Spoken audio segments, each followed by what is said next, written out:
Hello everyone, this is Sakshi Vishnoi and welcome to Magnet Brains. So students हम क्या पढ़ने वाले हैं, अब हम लोग जो अपना क्लास 12th की मैक्रो इकोनॉमिक्स है उसका जो चैप्टर 2 है according to your book Sandeep Garg, जो चैप्टर 2 है basic concepts of macroeconomics, उसका फुल चैप्टर रिवीजन देखेंगे। ठीक है, ये ध्यान रखिएगा कि ये जो हमारे चैप्टर्स चल रहे हैं ये संदीप गर्ग के अकॉर्डिंग चल रहे हैं। ठीक है, तो चलिए देखते हैं अपना जो इस चैप्टर का जो फुल रिवीजन है, जो एक वन शॉट वीडियो होगा उस फुल चैप्टर पर वो। ठीक है, इसके पहले स्टूडेंट्स हम लोगों ने अपना जो सर्कुलर फ्लो ऑफ इनकम है chapter 1 of your Sandeep Garg वो फुल्ली कंप्लीट कर लिया, उसका हमने फुल चैप्टर रिवीजन भी देख लिया, वेरी शॉर्ट आंसर्स भी देखे, शॉर्ट आंसर्स भी देखे एंड लॉन्ग आंसर्स भी देखे। आई होप सो कि ये सारे आप लोगों को अच्छे से क्लियर होंगे।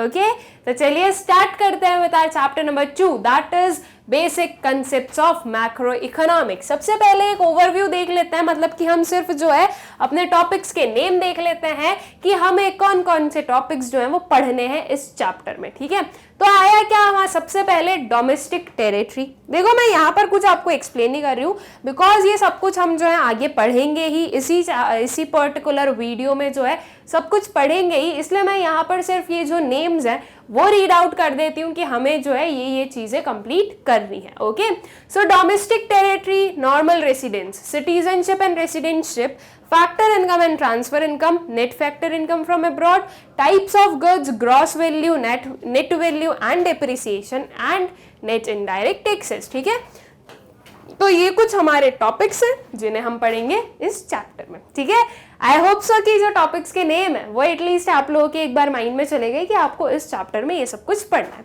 तो चलिए स्टार्ट करते हैं with our first topic that is domestic territory.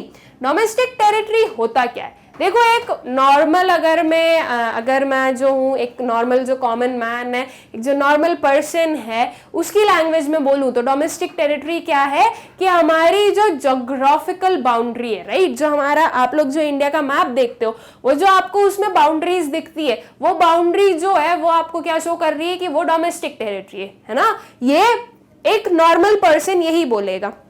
आप अगर किसी से पूछोगे जो कि इकोनॉमिक्स बैकग्राउंड से नहीं है तो उसके अकॉर्डिंग डोमेस्टिक टेरिटरी मतलब कि जो ज्योग्राफिकल एरिया है वो। लेकिन डोमेस्टिक टेरिटरी जब हम इकोनॉमिक्स के टर्म्स में बोल रहे हैं तो ज्योग्राफिकल एरिया के अलावा और भी कुछ है। ठीक है, मतलब कि इकोनॉमिक्स के टर्म्स में ये भी हो जाता है कभी कि इस हमारी जो ज्योग्राफिकल एरिया है वहां इस एरिया पर हमारी सॉइल पर कोई फॉरेन की कुछ इंस्टीट्यूशन है जो कि है तो हमारी सॉइल पर लेकिन वो डोमेस्टिक टेरिटरी का पार्ट नहीं है। तो क्या होता है डोमेस्टिक टेरिटरी वही हम समझेंगे। ठीक है, कि बाहर अगर कोई हमारी चीज है तो वो हमारी डोमेस्टिक टेरिटरी की है कि उनकी फॉरेनर्स की है। अगर हमारी कंट्री में कोई भी एक इंस्टीट्यूशन है तो वो हमारी डोमेस्टिक टेरिटरी का पार्ट है या जो फॉरेनर्स है उनकी जो टेरिटरी है उसका पार्ट है। ठीक है, तो ये चीज हम समझेंगे अभी इसी पर्टिकुलर लेक्चर में। तो चलिए स्टार्ट करते हैं with what is domestic territory. ठीक है, so in layman's language it means the political frontiers of a country. एक लेमैन की लैंग्वेज में क्या होता है डोमेस्टिक टेरिटरी, जो पॉलिटिकल फ्रंटियर्स हैं वो होते हैं। ठीक है, लेकिन for the purpose of national income accounting it is used in a wider sense. ठीक है, जब हम नेशनल इनकम अकाउंटिंग कर रहे हैं मतलब कि जब हम नेशनल इनकम फाइंड आउट कर रहे हैं, जब हम डोमेस्टिक इनकम फाइंड आउट कर रहे हैं, जब हम इकोनॉमिक्स के अकॉर्डिंग डोमेस्टिक टेरिटरी को पढ़ना चाहते हैं तो ये सिर्फ और सिर्फ पॉलिटिकल फ्रंटियर्स तक लिमिटेड नहीं है, इसमें और भी कुछ है। ठीक है, इसको जो है एक वाइडर सेंस में हमें पढ़ना है। अब वाइडर सेंस में क्या है वो इसके अलावा और क्या चीजें इंक्लूड करता है। सो it includes ships and aircrafts owned by normal residents between 2 और मोर कंट्रीज। ठीक है, जो शिप्स और एयरक्राफ्ट है जो कि ओन कौन कर रहा है, नॉर्मल रेसिडेंट्स। ठीक है, यहाँ पर एक और टर्म आ गया नॉर्मल रेसिडेंट का। अब नॉर्मल रेसिडेंट तो हम ये टॉपिक ही पढ़ने वाले थे, है ना, लेकिन अब ये नॉर्मल रेसिडेंट आ गया। देखो हम ये टॉपिक भी पढ़ेंगे। Normal resident and domestic territory जो है वो एक दूसरे से इंटरलिंक्ड है। ठीक है, डोमेस्टिक टेरिटरी को आप बिना नॉर्मल रेसिडेंट नहीं पढ़ सकते और अगर आप नॉर्मल रेसिडेंट पढ़ रहे हो तो वहां पे भी डोमेस्टिक टेरिटरी आएगा ही। तो अभी मैं एकदम शॉर्ट में आपको बता दूं कि नॉर्मल रेसिडेंट क्या होता है, इसको डिटेल में अभी हम आगे पढ़ेंगे। नॉर्मल रेसिडेंट वो पर्सन है स्टूडेंट जो कि आपकी कंट्री में रिसाइड कर रहा है, ओके, और साथ ही साथ जो उसका इकोनॉमिक इंटरेस्ट है, मतलब कि अर्निंग स्पेंडिंग ऑफ मनी ये जो है वो आपकी कंट्री से हो रहा है अगर, तो वो नॉर्मल रेसिडेंट है, ठीक है, और वो 1 साल से ज्यादा रिसाइड करना ही चाहिए आपकी कंट्री में। अभी जो है डोमेस्टिक टेरिटरी को समझने के लिए जो नॉर्मल रेसिडेंट है उसको आप सिंपल सा ये समझ लो कि जो हमारा सिटीजन है, ठीक है, सिटीजन समझ लो, या ये समझ लो कि हमारी कंट्री का एक पर्सन है, ठीक है, उसे आप नॉर्मल रेसिडेंट मान लीजिए अभी के लिए। अभी हम जब आगे नॉर्मल रेसिडेंट पढ़ेंगे तो आपको एक एक चीज बहुत अच्छे से क्लियर हो जाएगी कि हम किसे नॉर्मल रेसिडेंट बोलते हैं, ठीक है। So ships and aircrafts owned by normal resident between 2 or more country. Waterways ले लो या airways ले लो, अगर वाटर में या एयर में कुछ भी जो हमारे एयरक्राफ्ट या शिप हैं वो चल रहे हैं, लेकिन वो ओनर, उसका जो ओनर है वो हमारी कंट्री का रेसिडेंट है, तो वो हमारी डोमेस्टिक टेरिटरी होगी, ओके। जैसे कि एयर इंडिया जो है इंडिया का जो रेसिडेंट है वो ओन कर रहा है, ठीक है, मतलब कि सिंपल सी चीज है, एयर इंडिया हमारी कंट्री का जो है एयरक्राफ्ट है, ठीक। अब वो इंडिया से गया सिंगापुर में अगर वो लैंड हुआ है तो इसका मतलब ये नहीं हुआ कि वो सिंगापुर की डोमेस्टिक टेरिटरी हो गई, नहीं, वो रहेगा तो इंडिया की डोमेस्टिक टेरिटरी का ही पार्ट, ठीक है, बिकॉज उसका जो ओनर है, जो उसके जो हम बोलेंगे ओनर है वो कौन है भैया, इंडिया वाले हैं, ठीक है, उसका जो पूरा ऑपरेशन है वो इंडिया के लोग कर रहे हैं, उसका जो पूरा मेंटेनेंस वगैरह वो इंडिया कर रही है, उसका जो पूरा प्रॉफिट अर्न होगा वो इंडिया के पास आएगा, लॉस अर्न होगा वो इंडिया के पास में आएगा, ओके। तो इट मींस कि एयर इंडिया अगर यहां से और कहीं गई भी है, अगर वो जो एयरक्राफ्ट है वो यहां से और कहीं गया भी है, तो इसका मतलब ये नहीं हो गया कि वो जहां पर लैंड किया वो वहां का डोमेस्टिक टेरिटरी का पार्ट हो गया, नहीं, डोमेस्टिक टेरिटरी तो वो हमारी ही रहेगी।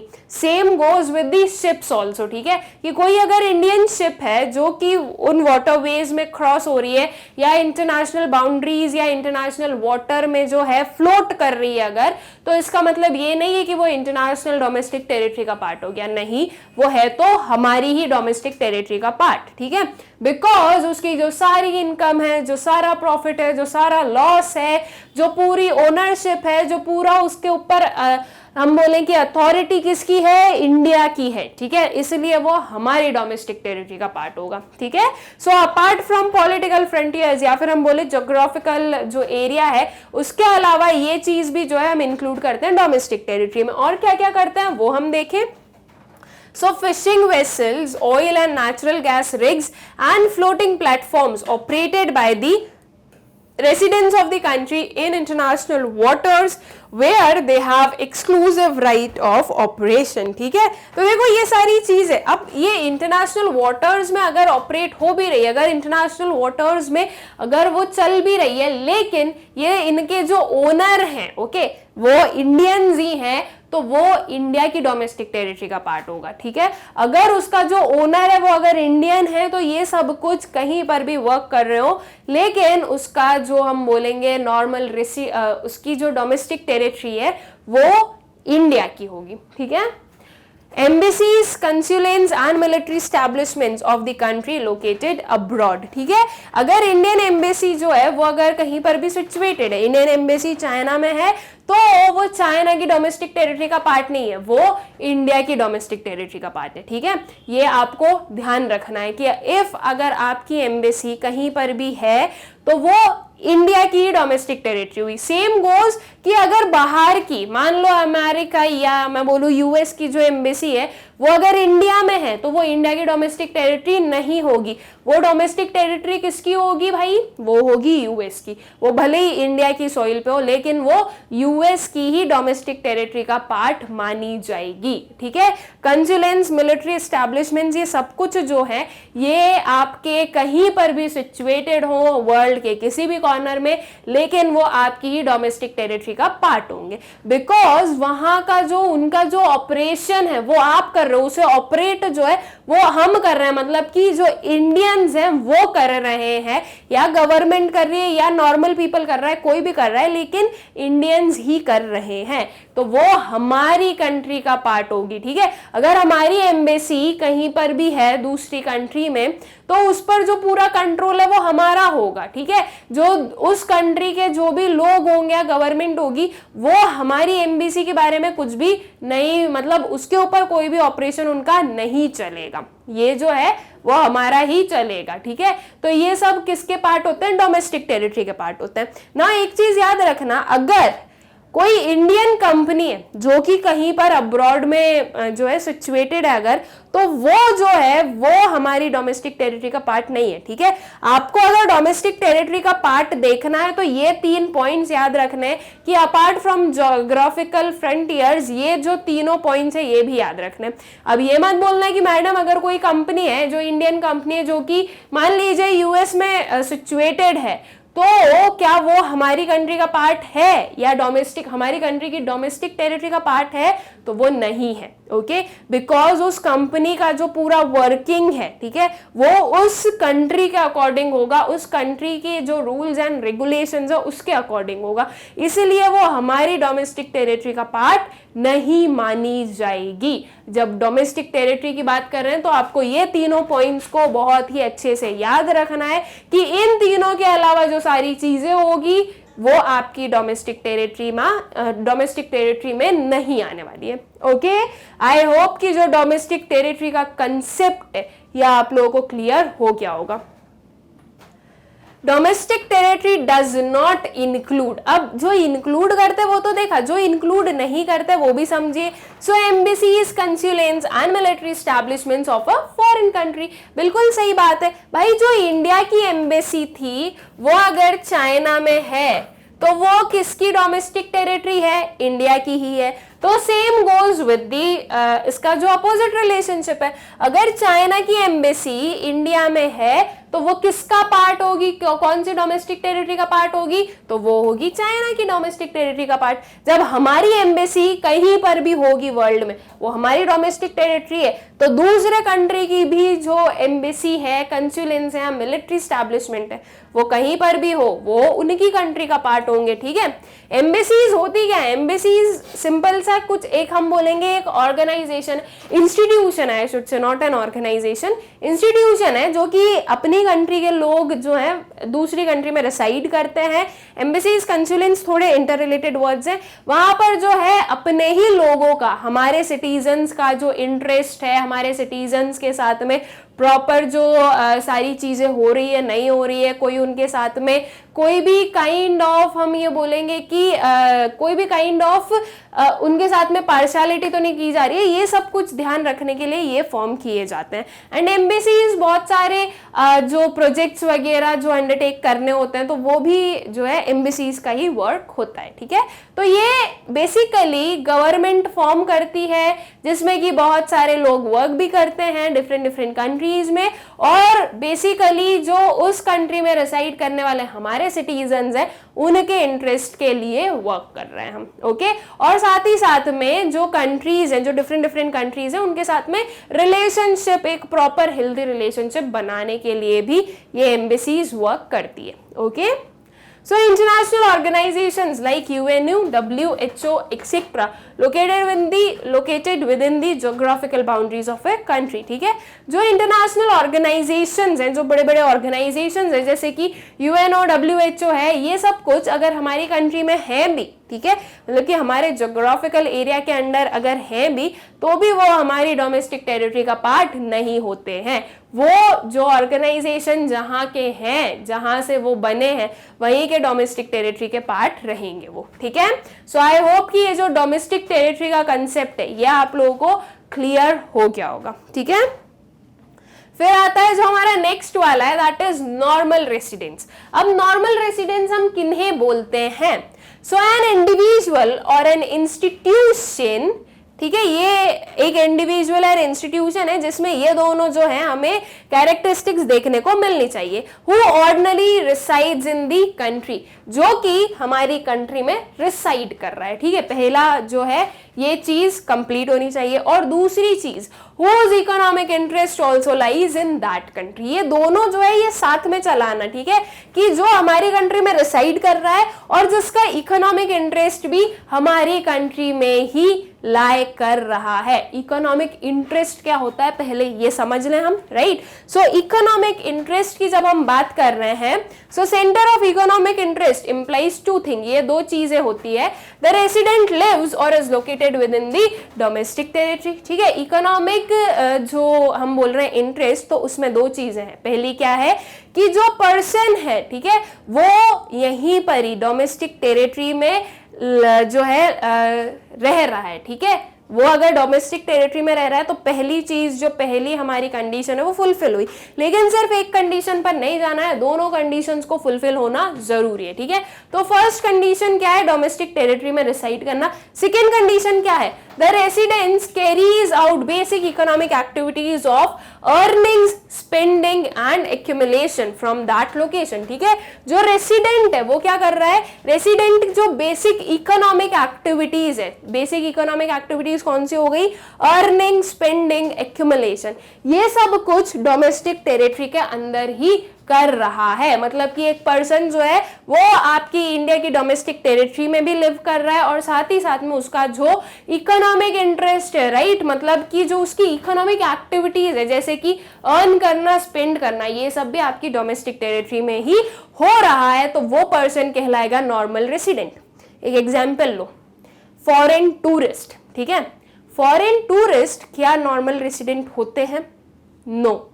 अब आप बोलोगे कि मैडम वो नॉर्मल रेसिडेंट क्यों नहीं हुए, वो हमारी कंट्री में रिसाइड तो कर रहे हैं, राइट, और वो यहाँ पर स्पेंड भी कर रहे हैं, वो आए हैं तो स्पेंड तो कर रहे हैं ना, तो इट मीन्स वो यहाँ पर स्पेंड भी कर रहे हैं और यहाँ पर रिसाइड भी कर रहे हैं, तो फिर हम उन्हें नॉर्मल रेसिडेंट क्यों नहीं बोलेंगे?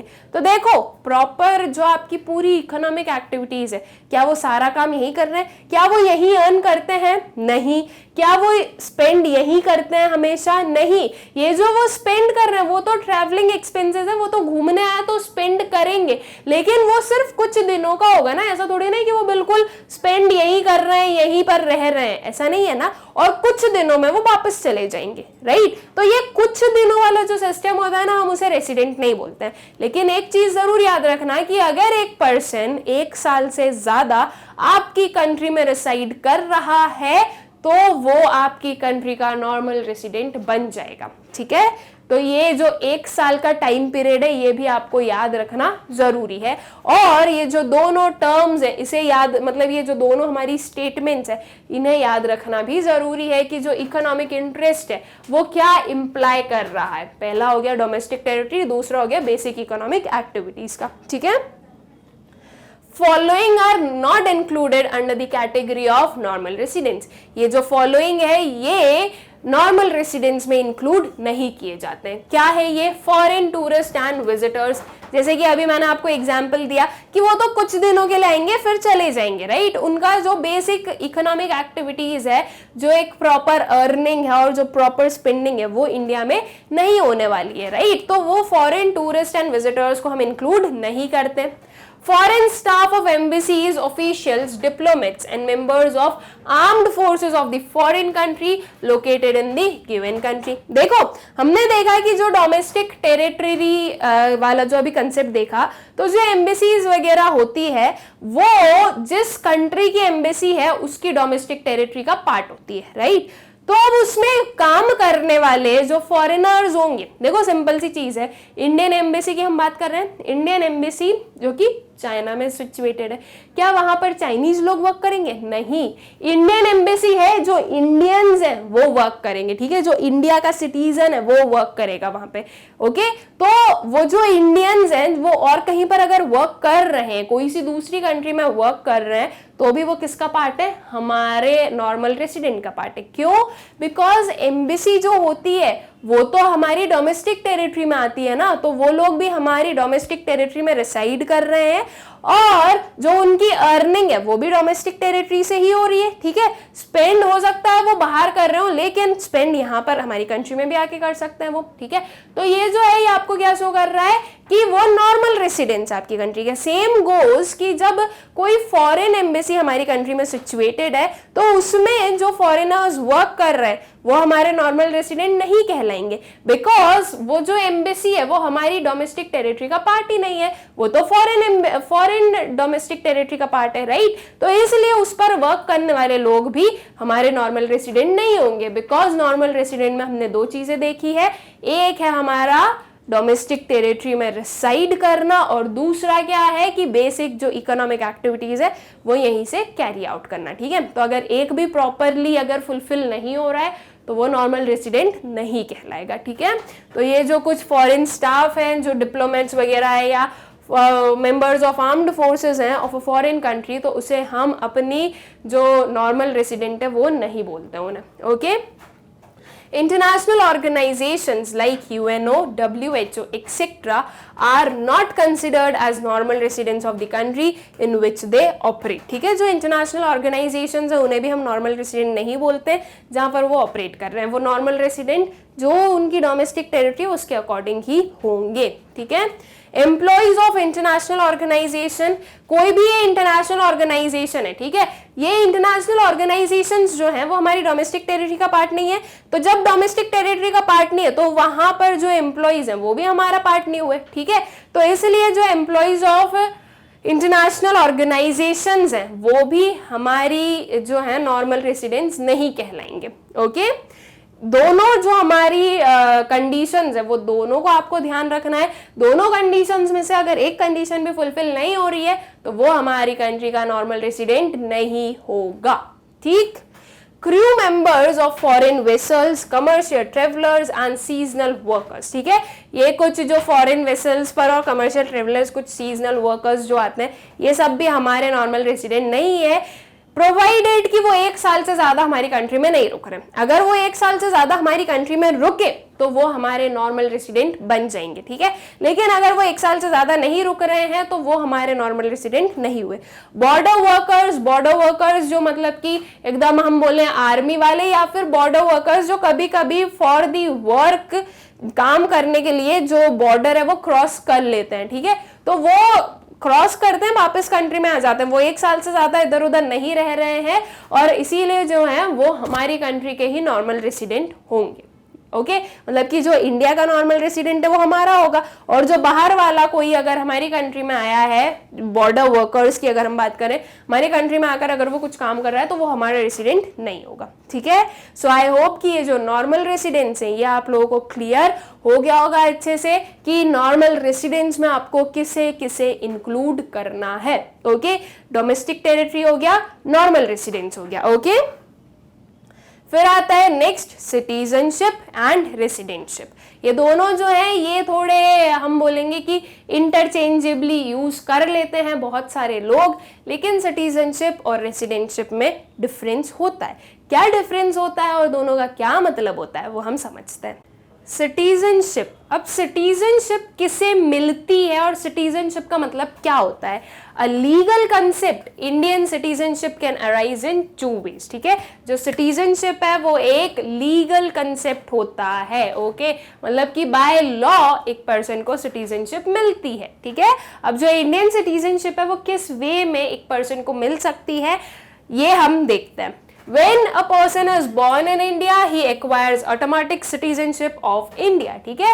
जब एक पर्सन जो है अगर इंडिया में बॉर्न हो रहा है, अगर उसका बर्थ जो है वो इंडिया में हुआ है तो वो अपने आप जो है उसे इंडिया की सिटीजनशिप मिल जाएगी, ठीक है। मतलब कि बर्थ प्लेस अगर इंडिया की है तो आप इंडिया के सिटीजन हो। कोई यूएस की लेडी है, मान लीजिए कोई यूएस की लेडी है, वो इंडिया आई हुई है एंड फॉर एनी रीजन वो जो है एक चाइल्ड को बर्थ दे रही है वो यूएस की, वो लेडी यूएस की है, यूएस की सिटीजन है, लेकिन उसने जो चाइल्ड को बर्थ दिया वो इंडिया में दिया है, तो वो जो चाइल्ड होगा वो इंडियन सिटीजन कहलाएगा, ठीक है। बिकॉज वो इंडिया की जो पूरी हमारी टेरिटरी है उसमें बॉर्न हुआ है, इसलिए वो इंडिया का सिटीजन होगा, ठीक है। तो एक जो फॉलोइंग जो हमारा फर्स्ट वे है वो तो ये हो गया कि अगर आप इंडिया में बॉर्न हो रहे हो तो आप इंडिया के सिटीजन हो। सेकेंड क्या है, a person born outside India applies for citizenship and Indian law allows him to become the Indian citizen, ठीक है। सेकेंड क्या हो गया कि बाय लॉ, ठीक है, कोई आउटसाइड जो इंडिया का सिटीजन नहीं है वो अगर इंडिया के सिटीजनशिप के लिए अप्लाई कर रहा है तो आफ्टर ऑल दी प्रोसीजर्स उसे इंडिया की सिटीजनशिप दे दी जाएगी, ठीक है। मतलब कि बाय लॉ उसने जो है इंडिया की सिटीजनशिप ली, ठीक है। अब आपने देखा होगा बहुत सारे जो इंडियंस होते हैं वो फॉरेन की वही सिटीजनशिप ले लेते हैं। वो कैसे लेते हैं, वो इसी वे में लेते हैं कि बाय लॉ जो है वो वहां के सिटीजन बन जाते हैं, ठीक है। वो अप्लाई करते हैं वहां की सिटीजनशिप के लिए और वो वहां के सिटीजन बन जाते हैं। सेम वे में जो फॉरेनर्स हैं अगर उन्हें इंडिया की सिटीजनशिप चाहिए तो वो इंडिया की सिटीजनशिप के लिए अप्लाई करें, यहाँ पर जो भी हमारा पर्टिकुलर जो पूरा प्रोसीजर होता है वो कीजिए, उसके बाद में बाय लॉ आप इंडिया के सिटीजन बन जाओगे, ठीक है। तो जो सिटीजनशिप है वो एक लीगल कंसेप्ट है, ठीक है। लीगल कंसेप्ट मतलब कि बाय लॉ ये चीज लीगल है या हम बोल रहे हैं कि एक पर्सन जो है बाय लॉ बोला गया है कि वो सिटीजन है, ठीक है। ये दोनों चीजें होती है, if you are born in India you are an Indian citizen, और if you are not an Indian citizen you apply for the Indian citizenship तो आपको बाय लॉ वो भी मिल सकती है, ठीक है। तो इस वे में जो है हम बोलते हैं कि सिटीजनशिप लीगल कंसेप्ट है, ठीक है। आई होप कि सिटीजनशिप आप लोगों को क्लियर हो गया होगा। अब आती है रेसिडेंटशिप की बात। तो रेसिडेंटशिप क्या है, ये एक इकोनॉमिक कंसेप्ट है, ठीक है। ये लीगल कंसेप्ट नहीं है, ये क्या है, एक इकोनॉमिक कंसेप्ट है। An individual is a normal resident of a country if he ordinarily resides in the country for a period of more than 1 year and his center of economic interest also lies in that country, ठीक है। तो रेसिडेंटशिप क्या हो गया, ये हो गया एक इकोनॉमिक कंसेप्ट। हम उसे रेसिडेंट बोलेंगे इंडिया का जो कि इंडिया में 1 साल से ज्यादा रेसाइड कर रहा हो और उसका जो इकोनॉमिक इंटरेस्ट है, जो इकोनॉमिक एक्टिविटीज है वो भी यहीं से पूरी जो है फुलफिल हो रही हो, ठीक है। तो वो होगा रेसिडेंट हमारे इंडिया का। जरूरी नहीं है कि जो रेसिडेंट हो कंट्री का वो सिटीजन भी हो, ठीक है। जैसे कि कोई भी एक पर्सन है, कोई भी एक फॉरेनर है जो कि इंडिया में रिसाइड कर रहा है फॉर मोर देन 1 ईयर और वो जो उसकी सारी जो अर्निंग और स्पेंडिंग वाली जो पूरी प्रोसीजर है वो इंडिया में ही कर रहा है, मतलब कि इकोनॉमिक एक्टिविटीज भी इंडिया में ही परफॉर्म कर रहा है, लेकिन पॉसिबल है कि वो इंडिया का सिटीजन ना हो, ठीक है। तो जरूरी नहीं है कि जो लोग रेसिडेंट है वो सिटीजन होंगे ही होंगे। एंड सेम गोज इनवर्सली कि अगर कोई सिटीजन है तो जरूरी नहीं है कि वो रेसिडेंट होगा ही होगा। ओके, कैसे, देखो मैं हूं इंडियन सिटीजन, ठीक है। अब अगर मैं जा रही हूं यूएस में और वहां पर मैं वर्क कर रही हूं, ठीक है, वहां पर मैं वर्क कर रही हूँ और मैं वहां पर रिसाइड कर रही हूँ फॉर मोर देन 1 ईयर, लेकिन मैंने यूएस की सिटीजनशिप ली नहीं है, मैं अभी भी इंडिया की ही सिटीजन हूँ, बट बिकॉज मैं 1 साल से ज्यादा वहां रिसाइड कर चुकी हूँ और मेरा जो पूरा इकोनॉमिक एक्टिविटीज है वो भी यूएस में ही परफॉर्म कर रही हूँ, तो अब जो हूँ मैं इंडिया की रेसिडेंट नहीं रही, राइट। बिकॉज अब जो इंडिया की रेसिडेंट होने के लिए जो पर्टिकुलर कंडीशंस फुलफिल करनी है वो मैंने उससे मैं अब बाहर जा चुकी हूँ, ठीक है। तो इट मीन्स कि अब मैं जो हूँ इंडिया की रेसिडेंट नहीं हूँ, लेकिन मैं सिटीजन तो इंडिया की हूँ, ठीक है। बिकॉज मेरा जो सिटीजनशिप है वो उसमें मैं इंडियन ही आ रही हूँ। तो ये चीज बिल्कुल जरूरी नहीं कि जो सिटीजन है वो रेसिडेंट है ही है और जो रेसिडेंट है वो सिटीजन है ही है। ये दोनों अलग अलग चल सकते हैं कि हम सिटीजन कहीं के हो सकते हैं, रेसिडेंट कहीं के हो सकते हैं। ओके, आई होप सो कि ये जो सिटीजनशिप एंड रेसिडेंटशिप है ये दोनों जो कंसेप्ट है आप लोगों को अच्छे से क्लियर हो गए होंगे, ठीक है। फिर आता है हमारा next concept factor income and transfer income. देखो 2 काइंड ऑफ इनकम हो सकती है, या तो फैक्टर इनकम हो सकती है या फिर ट्रांसफर इनकम हो सकती है। अब फैक्टर इनकम क्या होती है, देखो, जब जो पर्सन होता है वो अगर कोई फैक्टर सर्विसेज प्रोवाइड कर रहा है, ठीक है, फैक्टर सर्विसेज प्रोवाइड करने के रिटर्न में अगर उसकी जो इनकम है वो अर्न कर रहा है तो उसे हम बोलते हैं फैक्टर इनकम। मतलब कि हमने कुछ काम किया है इसलिए हमें क्या मिल रहा है, इनकम हम अर्न कर रहे हैं, ठीक है। हम किसी के लिए काम कर रहे हैं, हम खुद के लिए भी काम कर रहे हैं, तो अल्टीमेटली इतना याद रखना है कि हमने कुछ काम किया है, इसके लिए जो है हमें अपनी इनकम हम जनरेट कर रहे हैं। अब आप ये मत बोलना कि मैडम मम्मी ने एक दिन बोला था कि बेटा आज तुम खाना बना दो, इफ तुम खाना बनाओगे तो मैं तुम्हें 10 रुपीज दूंगी, तो ये फैक्टर इनकम हो गई। नहीं, वो फैक्टर इनकम नहीं है। अगर आपका ये जो खाना बनाना है वो अगर डेली होता, आप अगर डेली खाना बना रहे हो और आपके लिए, और अगर आपको उसके लिए पे किया जा रहा है तो वो फैक्टर इनकम होगी, ठीक है। ये कभी कभी वाली जो चीज होती है फैक्टर इनकम नहीं। ये तो क्या हुआ कि आउट ऑफ, मतलब मम्मी को काम नहीं करना था या वो कहीं बिजी थी तो उन्होंने आपको एक थोड़ा सा ग्रीड दी, राइट, मतलब लालच जो है वो पैदा की ताकि आप थोड़ा काम कर दो, उनका उससे काम हो जाए और आप भी खुश हो जाओगे, ठीक है। तो वो फैक्टर इनकम नहीं है। फैक्टर इनकम में आपको क्या करना है, फैक्टर सर्विसेज जो प्रोवाइड करता है उसके रिटर्न में जो भी इनकम जनरेट हो रही है वो होती है फैक्टर इनकम, ठीक है। ट्रांसफर इनकम इसका अपोजिट हो जाएगा। ट्रांसफर इनकम इज बिना कुछ काम किए हमें जो मनी अर्न हो रहा है वो हमारी ट्रांसफर इनकम है, ठीक है। जैसे कि मुझे किसी ने गिफ्ट दिया, ठीक है, तो वो क्या है, ट्रांसफर इनकम है। मैंने कुछ नहीं किया था उसके लिए, उसने मुझे ऐसे ही गिफ्ट दिया, तो भाई मैंने उसके लिए कोई काम थोड़ी ना किया था, राइट। तो काम नहीं किया, इट मीन्स वो अपने मर्जी से अगर मुझे कोई भी कुछ गिफ्ट दे रहा है तो वो एक ट्रांसफर इनकम है। लेकिन सेम चीज अगर मैं किसी के लिए वर्क कर रही हूँ, ओके, और फिर वो मुझे पे कर रहा है तो वो मेरी फैक्टर इनकम होगी, ओके। ये दोनों जो कंसेप्ट है आई होप सो कि आप लोगों को क्लियर हो गए, ठीक है। सो फैक्टर इनकम क्या है, income received by factors of production for rendering factor services in production process. It includes in the national income, ठीक है। जो फैक्टर इनकम है हम उसे नेशनल इनकम में इंक्लूड करते हैं। मतलब कि जब हम नेशनल इनकम की कैलकुलेशन करते हैं तो हम फैक्टर इनकम को इंक्लूड करते हैं। क्यों? बिकॉज ये फैक्टर्स ऑफ प्रोडक्शन ने अर्न की होती है उनका काम प्रोवाइड करके, ठीक है। तो जब हम काम प्रोवाइड कर रहे हैं तो हमारी जो इनकम हो रही है, या देखो सिंपल सा ये समझो कि जब हम काम प्रोवाइड कर रहे हैं तो उसकी वजह से, मतलब कि हम काम कर रहे हैं, काम प्रोवाइड नहीं कर रहे हैं, आई एम सो सॉरी, जब मैं काम कर रही हूं तो मेरे काम की वजह से इस कंट्री का जो पूरा नेशनल इनकम है या जीडीपी है वो रेज होगा, ठीक है। जब वो रेज होगा तो इट मीन्स कि मैं जो हूं जीडीपी में कंट्रीब्यूट कर रही हूं, ठीक है। तो अब जो मेरी इनकम है वो भी तो इंक्लूड होना चाहिए ना जीडीपी में। जब मेरा काम इंक्लूड हो रहा है तो मेरी इनकम भी इंक्लूड होगी, ठीक है। तो इट मीन्स कि फैक्टर इनकम जो होती है वो हम बोलेंगे वो कमाई हुई इनकम है, हम उसे अर्न कर रहे हैं, हमें फ्री फोकट में वो नहीं मिली है, ओके। तो इसलिए जो वो फैक्टर इनकम होती है हम उसे नेशनल इनकम की कैलकुलेशन में इंक्लूड करते हैं, ओके।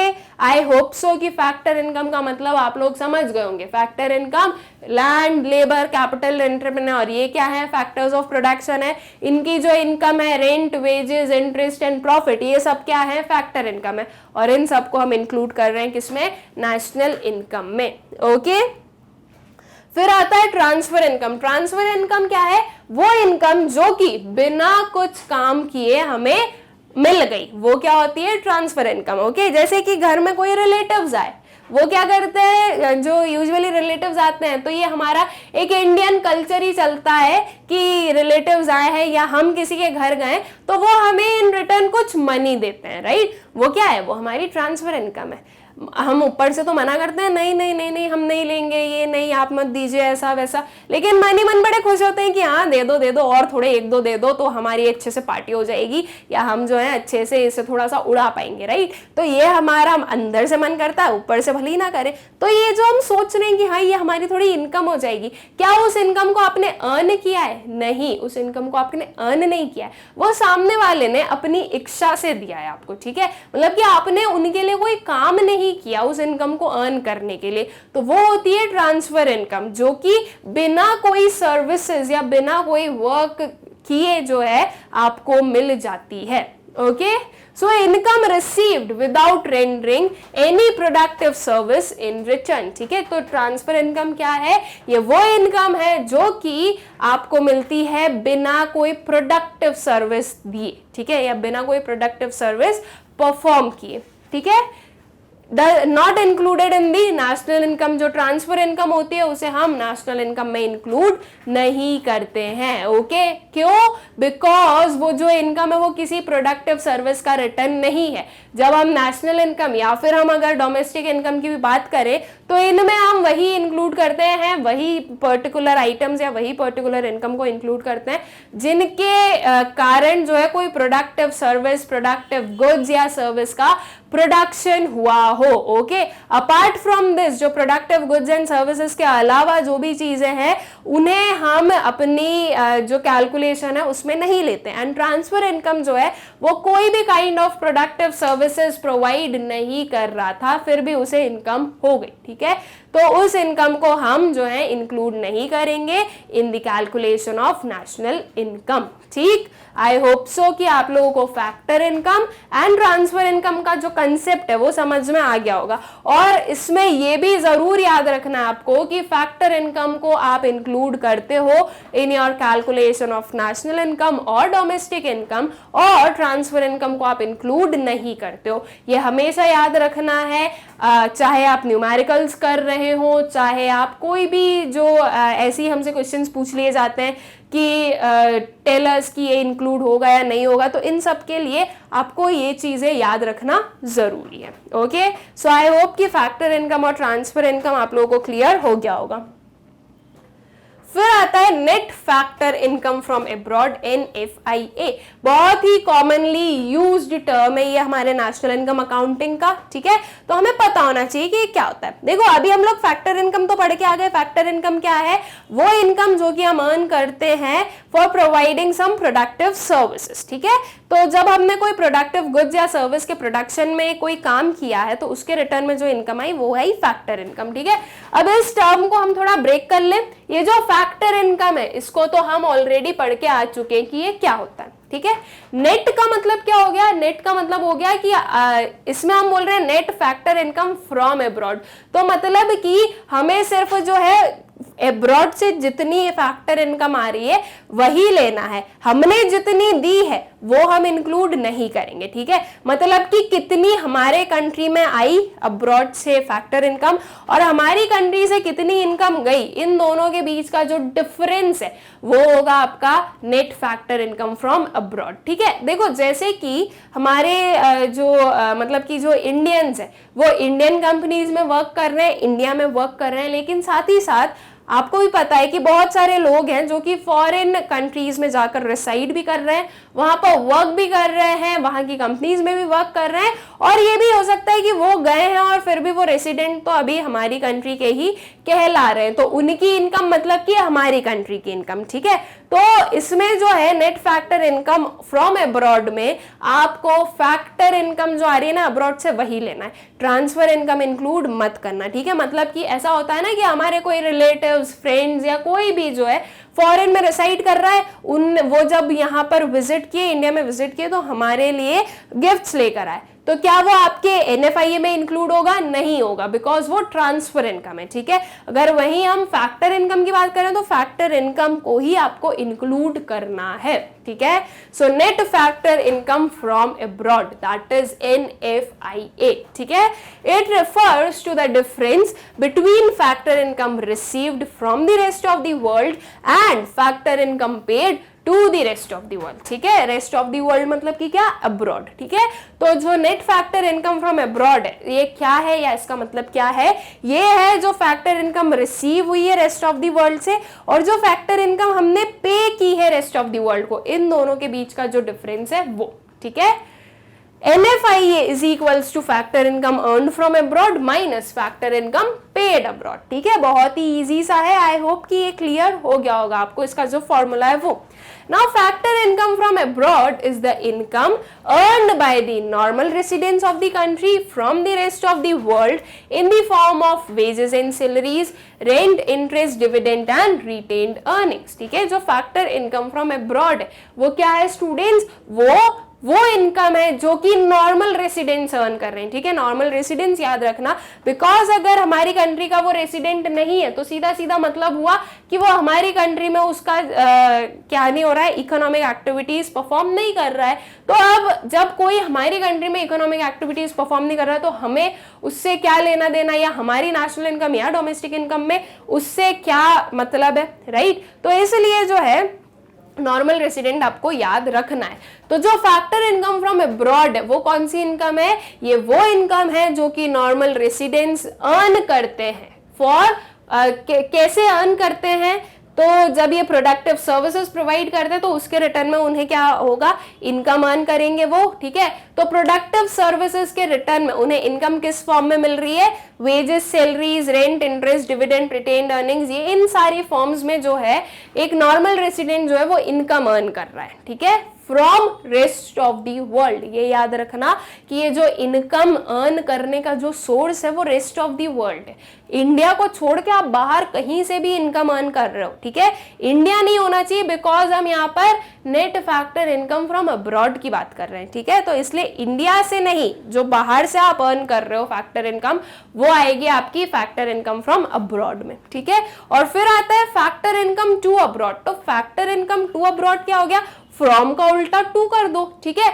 दूसरी कंट्रीज के रेसिडेंट जिन्हें हमारी कंट्री पे कर रही है, ठीक है, उन्होंने जो है मतलब दूसरी कंट्री के जो रेसिडेंट्स हैं उन्होंने अपनी जो फैक्टर सर्विसेज है वो प्रोवाइड की हमारी कंट्री में, और अब हमारी कंट्री जो है वो उन्हें पे कर रही है। सो वो क्या होगा, वो होगा net factor income to abroad, ठीक है। So is the factor income paid to the normal residents of other countries, that is non-residents, ठीक है। जो आप फैक्टर इनकम पे कर रहे हो दूसरी कंट्री के नॉर्मल रेसिडेंट्स को, दूसरी कंट्री के नॉर्मल रेसिडेंट्स मतलब कि हमारी कंट्री के क्या हो गए, वो नॉन रेसिडेंट्स हो गए, ठीक है, for their factor services with in the economic territory, okay.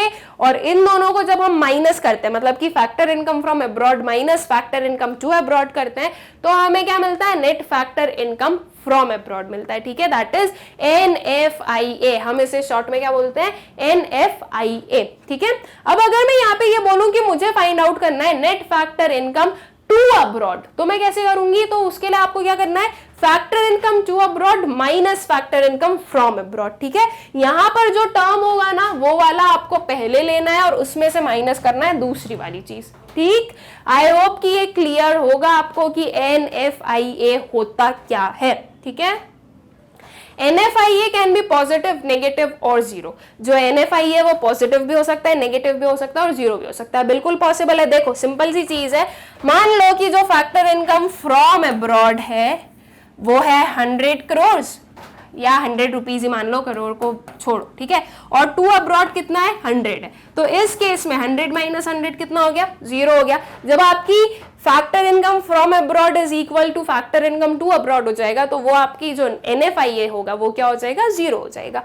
अब मान लो ये है 100 और ये है 50, तो आपका क्या आया NFIA, 100 माइनस 50 दैट इज 50, यह आया पॉजिटिव, राइट, कि फैक्टर इनकम फ्रॉम अब्रॉड ज्यादा थी एंड टू अब्रॉड कम थी। अब मान लो ये हुआ 50 और ये हुआ 100, तो अब आपको क्या करना है, 50 माइनस 100, ठीक है। तो 50 माइनस 100 जो है वो नेगेटिव आंसर देगा आपको, बिकॉज आपका जो नेगेटिव साइन है वो लार्जर नंबर के पास में है, राइट। तो ये कितना आया, -50। तो जब माइनस में आएगा आंसर, मतलब जब नेगेटिव में आंसर आएगा, तो इसका मतलब क्या है, सिंपल सा, कि जो फैक्टर इनकम टू अब्रॉड है वो हमारी फैक्टर इनकम फ्रॉम अब्रॉड से ज्यादा हो रही है, ठीक है। इतनी चीजें आप लोगों को पता होनी चाहिए। कब जीरो होगी, जब दोनों इक्वल होगी। पॉजिटिव कब होगी, जब फ्रॉम अब्रॉड ज्यादा एंड टू अब्रॉड कम है, और नेगेटिव जब टू अब्रॉड ज्यादा एंड फ्रॉम अब्रॉड कम है, okay.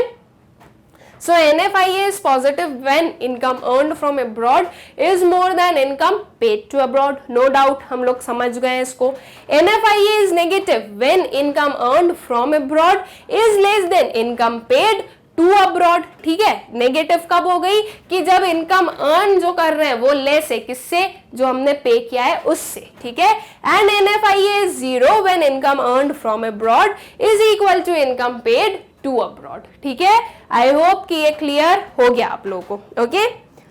Now components of NFIA, कैसे NFIA का कंपोनेंट्स क्या, मतलब कि NFIA किन चीजों को मिलाकर बनती है। तो इसके लिए हमारे पास में 3 कंपोनेंट्स दिए हैं, net compensation to employees, net income from property and entrepreneurship and net retained earnings. ठीक है, इन तीनों को मिलाकर जो है net factor income from abroad बनती है। एक चीज मैं इन तीनों को एक्सप्लेन तो कर ही रही हूं आपको, लेकिन उसके पहले एक चीज ध्यान दो कि ये जो नेट लिखा है, ठीक है, नेट लिखा है मतलब कि हमने फ्रॉम और टू को ऑलरेडी माइनस कर दिया है। अगर ये नेट नहीं होता तो यहाँ पर कितना कंपनसेशन टू एम्प्लॉइज है, कितनी इनकम फ्रॉम प्रॉपर्टी और ओनरशिप है, ठीक है, ये सब जो है ये सिर्फ आपको एक साइडेड बताता, लेकिन ये नेट है तो इसका मतलब कि हमने जो है फ्रॉम और टू को माइनस कर दिया है। ठीक है, now net compensation to employees क्या होगा, कंपनसेशन क्या होता है, वेजेस सैलरीज। ठीक है, तो हमारे जो रेसिडेंट हैं वो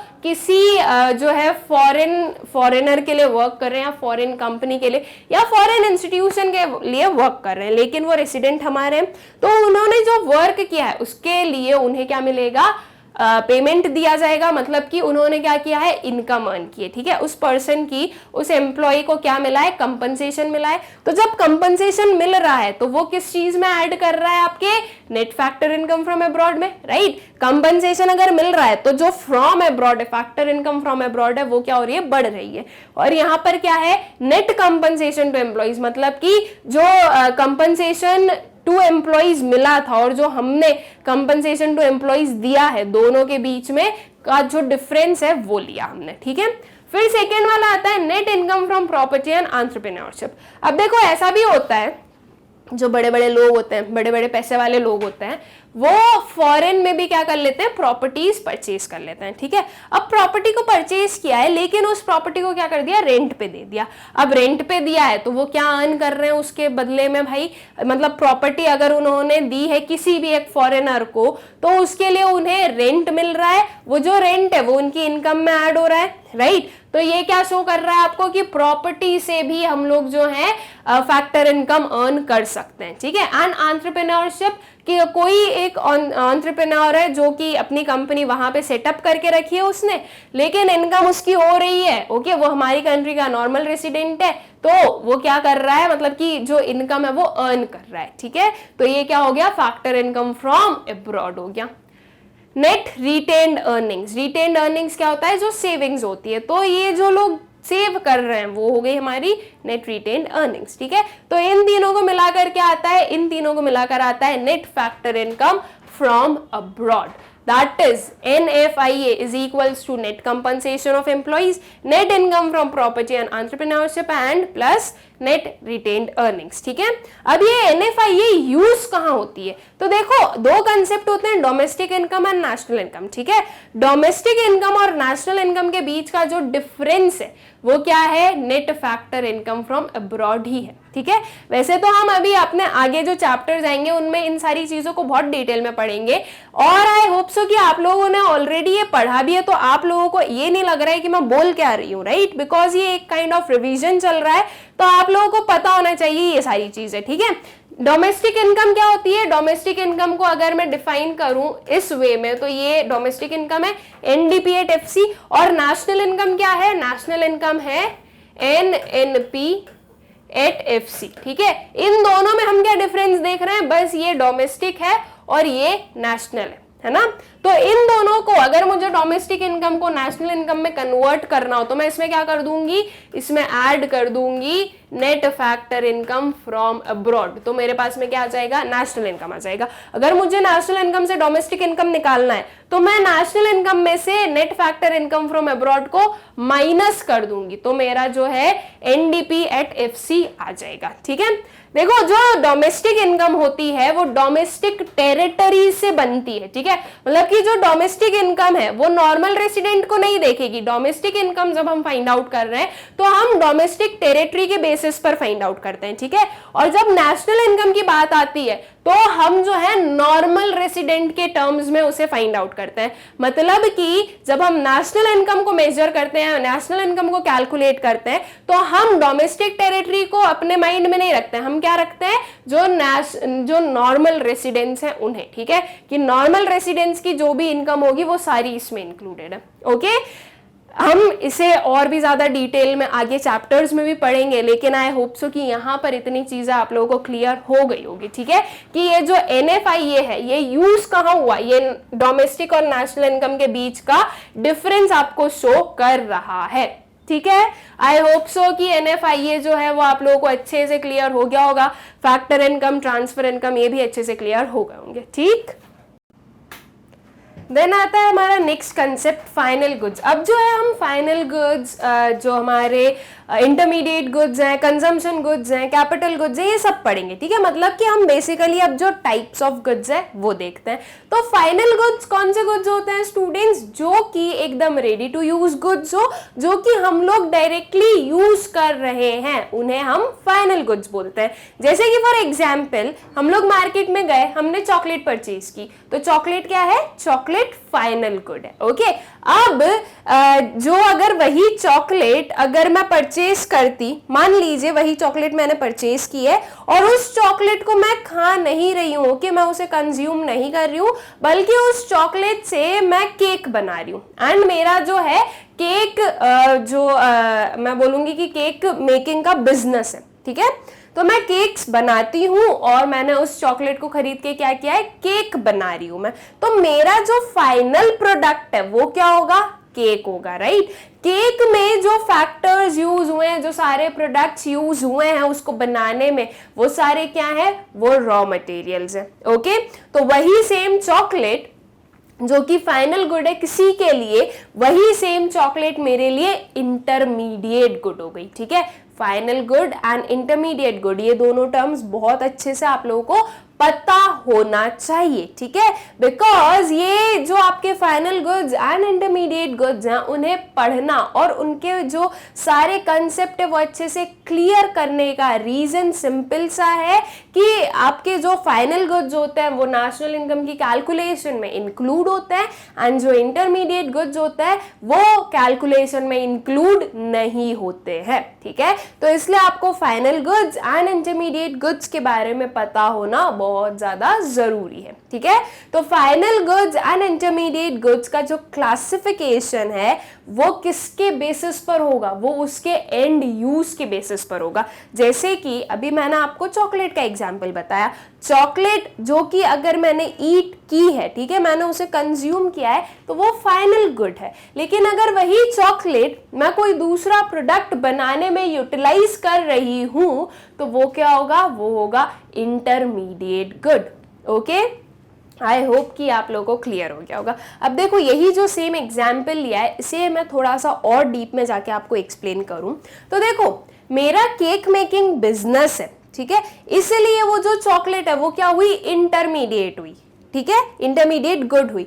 लेकिन अगर मेरा कोई बिजनेस नहीं है, मैंने केक बनाया है अपने ही लिए या अपने जो फैमिली मेंबर्स हैं उन्हीं के लिए या फ्रेंड्स के लिए, मतलब कि सिंपल सी चीज ये है कि मैंने वो जो केक बनाया है वो सेल करने के पर्पज से नहीं बनाया है। ठीक है, उस केक को जो बनाया गया है वो हम लोग ही कंज्यूम करने वाले हैं, तो उसमें जो भी चीजें लगेगी वो इंटरमीडिएट गुड्स नहीं होंगे। उस केक को बनाने में जो मैंने चॉकलेट का यूज किया है वो इंटरमीडिएट गुड नहीं है। ठीक है, अगर वो मैं सेल करती स्टूडेंट्स तो वो इंटरमीडिएट गुड होता। ठीक है, तो आपको ये चीजें ध्यान रखनी है। अगर मैं जो हूं किसी भी गुड की हेल्प से कोई और प्रोडक्ट बना रही हूं जिसे कि मैं सेल कर रही हूं, तो वो होता है इंटरमीडिएट गुड। इफ आप जो हो सेल नहीं कर रहे हो, आप खुद ही कंज्यूम कर रहे हो किसी गुड को, तो वो क्या हो गया, फाइनल गुड हो गया। Okay, I hope so final good and intermediate good आप लोग अच्छे से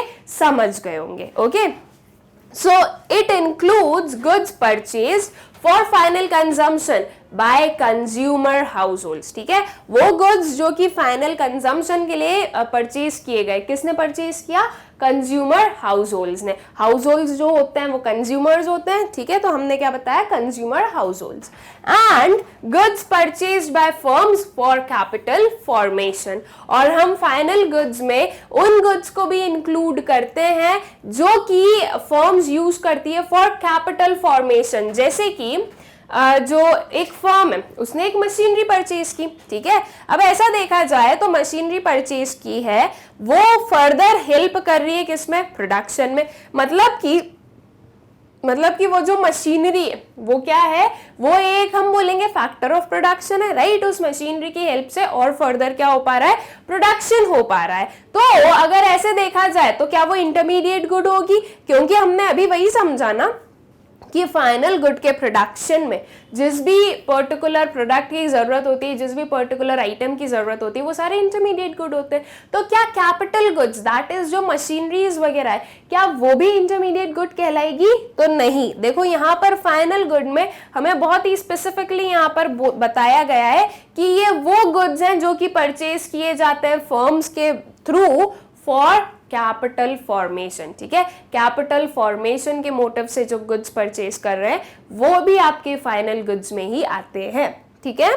इंक्लूडेड इन नेशनल इनकम, जो आपके फाइनल गुड्स होते हैं वो इंक्लूडेड होते हैं नेशनल इनकम में, ठीक है। देखो कभी भी इंटरमीडिएट गुड्स जो है वो नेशनल इनकम में इंक्लूड नहीं होते हैं, उसका रीजन क्या होता है वो अभी हम समझेंगे, ठीक है। लेकिन आपको इतना ध्यान रखना है कि इंटरमीडिएट गुड्स नहीं होते हैं एंड फाइनल गुड्स जो है वो हमेशा इंक्लूड होंगे आपके नेशनल इनकम की कैलकुलेशन में, ठीक है। जब मैं बात कर रही हूँ स्टूडेंट्स नेशनल इनकम की, तो वो सब कुछ इंक्लूड कर रहा है, वो नेशनल इनकम भी इंक्लूड कर रहा है और डोमेस्टिक इनकम भी इंक्लूड कर रहा है, ठीक है। ऐसा नहीं समझना है हमें कि डोमेस्टिक इनकम में जो है फाइनल गुड्स इंक्लूड होंगे या नहीं होंगे, ये हमें नहीं पता, होंगे, ठीक है। जब नेशनल इनकम में इंक्लूड हो रहे हैं तो जो हमारा डोमेस्टिक इनकम है उसमें भी इंक्लूड ही होंगे, ठीक है। Because national income and domestic income दोनों में हमने देखा एक ही डिफरेंस है, क्या है, NFIA का, राइट। अभी थोड़ी देर पहले पढ़ा कि net factor income from abroad, यही एक पर्टिकुलर डिफरेंस आता है between domestic income and national income. अगर मैं डोमेस्टिक इनकम में ऐड कर दूं NFIA तो क्या आ जाएगा, मेरी नेशनल इनकम आ जाएगा, ठीक है। और वही सेम चीज उसको रिवर्स कर दो, नेशनल इनकम में से माइनस कर दो NFIA तो क्या आ जाएगा, डोमेस्टिक इनकम आ जाएगा, ओके। तो ये जो है आपका जो डोमेस्टिक इनकम और नेशनल इनकम दोनों में जो आइटम्स इंक्लूडेड है, ऐसे वाले आइटम्स में बोल रही हूँ कि फाइनल गुड्स और ये सब कुछ, तो ये सेम ही रहते हैं, ठीक है। आई होप सो कि फाइनल गुड्स जो है वो आप लोगों को अच्छे से क्लियर हो गए होंगे। ये जो आप पर्टिकुलर पिक्चर देख रहे हो ये क्या है, ये फाइनल गुड्स है। ये सारे जो है ये सारे एकदम जो बिल्कुल एंड जो प्रोडक्ट्स हैं वो बन के आ गए, सारे जो फर्म्स हैं उन्होंने ये प्रोडक्ट्स बना दिए और उन्होंने ये प्रोडक्ट्स को मार्केट में पहुंचा दिया। हम जाते हैं और इन्हें कंज्यूम करते हैं अपनी जो नीड्स है वो फुलफिल करने के लिए, ओके। तो ये होते हैं हमारे फाइनल गुड्स। फिर आता है इंटरमीडिएट गुड्स। तो इंटरमीडिएट गुड्स जैसे कि अभी मैंने आपको समझा ही दिया था कि इंटरमीडिएट गुड्स वो गुड्स हैं जो कि और फर्दर प्रोडक्शन में हेल्प करते हो, ठीक है। वो क्या होते हैं, वो होते हैं intermediate goods. So it includes goods purchased for resale. अगर कोई गुड जो है वो अगर रीसेल के पर्पज से हमने खरीदा है तो वो भी इंटरमीडिएट गुड ही होता है, ठीक है। और goods used for further production, ठीक है, जो फर्दर प्रोडक्शन के लिए गुड्स यूज हो रहा है वो भी इंटरमीडिएट गुड कहलाएगा। Separately not included in national income, जो आपका इंटरमीडिएट गुड है उसकी वैल्यू अलग से नेशनल इनकम में इंक्लूड नहीं होती है। क्यों नहीं होती है ये समझते हैं, ठीक है। देखो एकदम सिंपल सी चीज है, हमने एग्जाम्पल लिया है बिस्किट का, ठीक है, बिस्किट का हम लेते हैं एग्जाम्पल। अब ये जो बिस्किट है ये बनाया गया डिफरेंट चीजों से, फ्लोर लगा इसमें, क्रीम लगा और भी जो भी चीज है सब कुछ लगे, ठीक है। अब मैं सिर्फ जो है फ्लोर ले रही हूँ, ठीक है, कि ये लगा है हमारे, अच्छा चलो ठीक है क्रीम ले लेते हैं। मान लीजिए ये जब एक फर्म ने खरीदा था तो ये जो क्रीम था ये था कुछ 8 रुपीज का, ओके, 8 रुपीज का क्रीम खरीदा। फिर ये जो मतलब ये क्रीम है ये क्या हुआ, ये हुआ रॉ मटेरियल, फर्म ने खरीदा इसको, ठीक है, तो 8 रुपीज में खरीदा, फिर फर्म ने क्या किया, इसमें फर्दर प्रोडक्शन किया, इसकी क्या की, फर्दर प्रोसेसिंग की, ठीक है। तो सारा जो प्रोसेसिंग वगैरह की उन्होंने, और जो हम बोलें कि आपका जो पूरी मशीनरीज वगैरह यूज हुई, पूरा पैकेजिंग वगैरह यूज हुआ, तो उसके बाद में फर्म को समझ में आया कि उनका जो है एक बिस्किट के पैकेट को बनाने में 10 रुपीज का जो है एक्सपेंस उन्होंने इनकर किया, ठीक है। तो फर्म के हिसाब से, मतलब कि फर्म ने यहाँ पर 2 रुपीज की वैल्यू ऐड कर दी, ठीक है। यहां से जो फर्म का टोटल बना वो कितना बना, 10 रुपीज का, मतलब कि 10 रुपीज का एक्सपेंस जो है उन्होंने इनकर किया। अब क्या फर्म उस पर्टिकुलर बिस्किट को 10 रुपए में सेल करेगी, नहीं करेगी। क्यों, बिकॉज 10 रुपीज तो उनकी कॉस्ट ही थी, ठीक है। 10 रुपीज क्या थी, उनकी कॉस्ट थी उसको बनाने की। हर एक बिजनेस का क्या मोटिव होता है, प्रॉफिट मोटिव, तो उन्हें प्रॉफिट अर्न करना है, तो उन्होंने बोला कि मैं 2 रुपीज का क्या करेंगे, हम प्रॉफिट इस पर लेंगे, ठीक है, 2 रुपीज का प्रॉफिट मार्जिन लेंगे। तो ये फर्म ने जो है बीच में होलसेलर को ये जो हमारा बिस्किट है ये दिया 12 रुपीज में, ठीक है। अब इस 12 रुपीज में स्टूडेंट्स प्रॉफिट तो है ही है, साथ ही साथ में ट्रांसपोर्टेशन कॉस्ट भी जो इनकर करना पड़ेगा वो भी तो किसी ना किसी को देना पड़ेगा ना, तो वो भी जो है यहाँ पर दिया गया, ठीक है। मान लेते हैं इस 12 रुपीज में आपका ट्रांसपोर्टेशन कॉस्ट भी है, जो स्टोरेज कॉस्ट है वो भी है, और साथ ही साथ फर्म का प्रॉफिट भी है। फिर होलसेलर ने क्या किया, होलसेलर ने ये जो बिस्किट्स थे ये रिटेलर को दिए, राइट। रिटेलर मतलब जिनसे हम लोग लेकर आते हैं प्रोडक्ट्स को, ठीक है, तो रिटेलर को दिए। तो क्या ये होलसेलर जो है वो 12 रुपीज में सेल करेगा, बिल्कुल नहीं, बिकॉज होलसेलर भी तो अपना प्रॉफिट अर्न करेगा, राइट। तो होलसेलर भी अपना प्रॉफिट अर्न करेगा और साथ ही साथ में ट्रांसपोर्टेशन कॉस्ट वगैरह भी होंगे। तो मान लेते हैं कि इन्होंने भी जो है 2% और उसमें ऐड कर दिया, 2 रुपीज ऐड कर दिया, ठीक है। तो ये रिटेलर के पास में आया कितने में, 14 रुपीज में, ठीक है। फिर क्या रिटेलर जितने में उसको मिला है उतने में वो सेल करेगा, नहीं, रिटेलर भी जो है वो अपना प्रॉफिट अर्न करेगा, ठीक है। तो मतलब हम जब खरीदने गए तो ये हमें 15 रुपीज का मिला, ठीक है। मतलब जो हम कंज्यूमर हैं उन्हें ये जो बिस्किट था जिसमें कि 8 रुपीज का क्रीम यूज हुआ था वो पूरा 15 रुपीज में जाकर हमें मिला है, ठीक है। अब देखो इस 15 रुपीज में क्या क्या एडेड है, इस 15 रुपीज में ये रॉ मटेरियल्स जो हैं वो एडेड है, मतलब कि ये रॉ मटेरियल्स क्या है, इंटरमीडिएट गुड्स ही हैं। इंटरमीडिएट गुड्स क्या होते हैं, जो फर्दर प्रोडक्शन में हेल्प करते हैं या फिर रीसेल के लिए यूज होते हैं, ठीक है। तो ये यहाँ पर जो है ये इंटरमीडिएट गुड था, इसकी जो वैल्यू थी 8 रुपीज वो हमें यहाँ पर 15 रुपीज में मिली। ये जो 15 रुपीज है जो कि फाइनल प्रोडक्ट की वैल्यू है, इस 15 रुपीज में ऑलरेडी ये 8 रुपीज इंक्लूडेड है, बिल्कुल है, राइट। तो अगर मैं 15 लूंगी तो वो सही होगा, मतलब कि ये जो फाइनल गुड की जो वैल्यू है अगर मैं ये ले रही हूं तो ये सही है ना। अगर मैं इसमें फाइनल प्रोडक्ट भी ले रही हूं और इंटरमीडिएट प्रोडक्ट भी ले रही हूं नेशनल इनकम की कैलकुलेशन में, तो मेरा जो टोटल अमाउंट मैं लूंगी वो कितना होगा, 15 + 8, राइट। 15 + 8 होगा, 8 हो गए हमारे इंटरमीडिएट गुड्स की जो वैल्यू है वो, और 15 हमारे फाइनल गुड्स की वैल्यू। तो मान लो कि एक ही प्रोडक्ट का प्रोडक्शन हुआ है, नेशनल इनकम जो है वो अगर मैं फाइनल गुड्स के हिसाब से देख रही हूँ तो जो नेशनल इनकम आ रही है कंट्री की वो आ रही है 15 रुपीज की, ठीक है। लेकिन मैंने क्या किया है, इंटरमीडिएट जो गुड्स है उन्हें भी इसमें इंक्लूड कर दिया। तो जब इंटरमीडिएट गुड्स को इंक्लूड किया तो फिर मेरी नेशनल इनकम कितनी आएगी, 15 + 8, राइट, दैट इज 33 रुपीज। तो ये आएगी मेरी नेशनल इनकम जब मैंने इंटरमीडिएट गुड्स को भी इंक्लूड कर दिया। अब एक चीज बताइए कि ये सही है या ये सही है, ऑब्वियसली ये सही है। ये क्या हो गया, ये हो गया ओवर एस्टिमेशन, और एक जो हमारा टर्म होता है double, I should say double counting, right. जो डबल काउंटिंग वाली प्रॉब्लम है वो यहाँ पर अराइज हो जाएगी। ये जो वैल्यू है 8 रुपीज ये डबल से काउंट कर ली गई। तो जब हम किसी भी प्रोडक्ट की अगर वैल्यू डबल से काउंट कर लेंगे तो हमारी जो नेशनल इनकम है वो काफी हमें इंक्रीज्ड मिलेगी, जो कि एक्चुअल में इंक्रीज्ड नहीं है, राइट। मतलब कि अगर हमारी नेशनल इनकम 15 रुपीज आ रही तो वो सही थी, लेकिन जब हमने इंटरमीडिएट गुड्स को जो है इंक्लूड कर लिया तो ये जो 8 रुपीज का जो बढ़ा है ये कितनी बना दी नेशनल इनकम, 33 रुपीज। क्या ये सही है? नहीं, ये जो है लोगों को मिसकंसेप्शन में डाल रही है कि हाँ ये नेशनल इनकम आपकी ये आई है, राइट। मतलब कि मिस इंटरप्रिटेशन हुआ किसका? नेशनल इनकम का, जो कि सही नहीं है, राइट।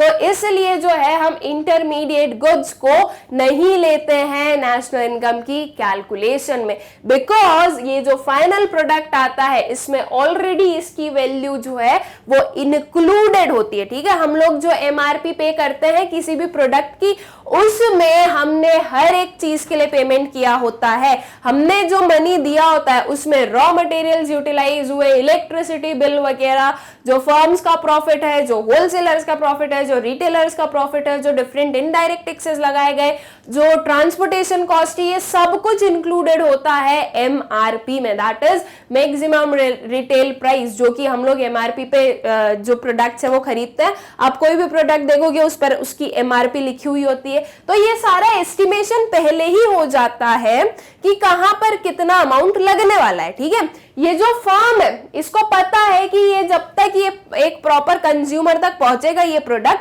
तब तक उसकी प्राइस इतनी हो जाएगी, तो इसीलिए वो जब पैकेजिंग करते हैं तो उन जो पैकेट्स होते हैं हमारे उन पर एमआरपी इतनी ही लिखी हुई हमें मिलती है, ठीक है।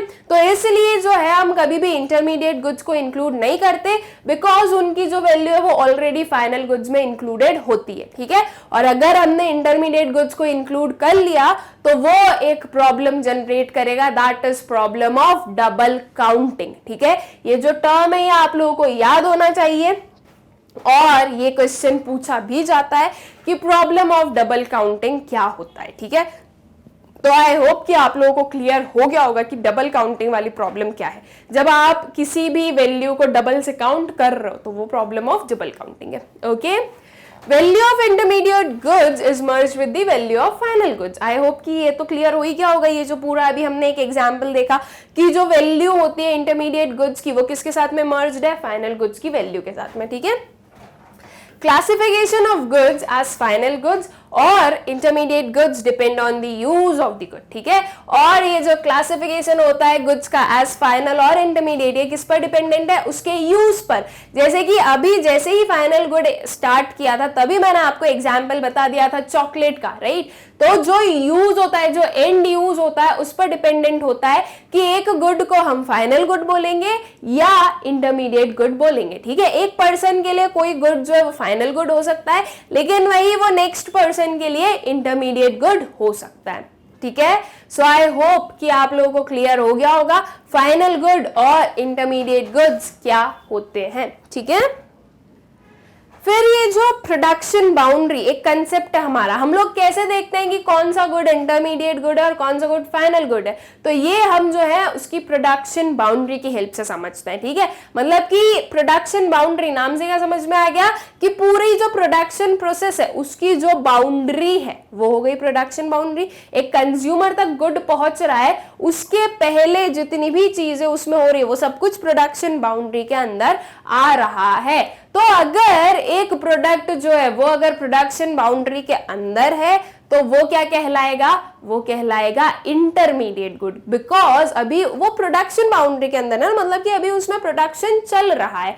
फिर जब वो प्रोडक्शन बाउंड्री के बाहर आ गया, मतलब कि अब जो है वो गुड पूरा बन चुका है, वो जो प्रोडक्ट है वो पूरा बन चुका है, तो वो आ गया है प्रोडक्शन बाउंड्री के बाहर, जिसे कि हम लोग कंज्यूम कर सकते हैं। तो जब प्रोडक्शन बाउंड्री के बाहर आ जाए कोई प्रोडक्ट तो वो होता है final good, okay. So as long as goods remain within the production boundary, they are intermediate goods, and when a good comes out of this boundary, it becomes a final good, ठीक है। इसको हम जो है एक example के through समझते हैं। So देखो क्या है, ये जो आपको रेक्टेंगल बॉक्स दिख रहा है, ठीक है, ये है हमारी प्रोडक्शन बाउंड्री, ठीक है।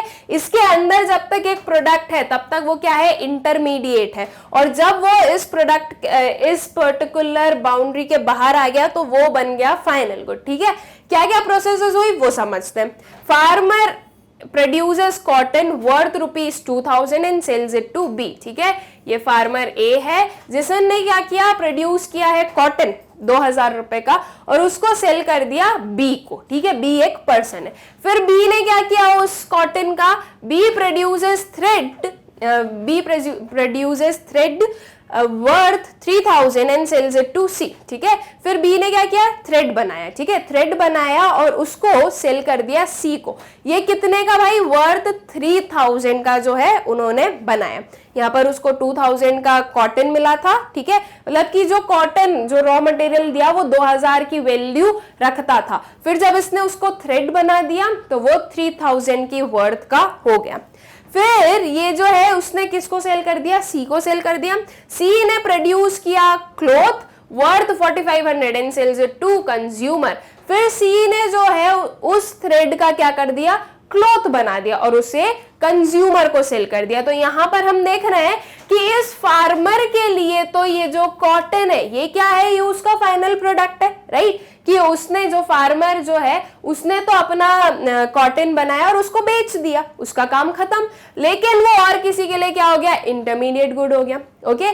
फिर वो और किसी के लिए क्या हो गया, फिर से इंटरमीडिएट गुड हो गया और उसका जो है एक प्रोड्यूसर ने क्लॉथ बनाकर उसको क्या कर दिया, सेल कर दिया टू कंज्यूमर्स। मतलब कि अब जो है वो प्रॉपर कंज्यूमर के पास जाने लायक है। तो अब वो जो प्रोडक्ट है वो हो गया हमारा फाइनल प्रोडक्ट या फाइनल गुड, ठीक है।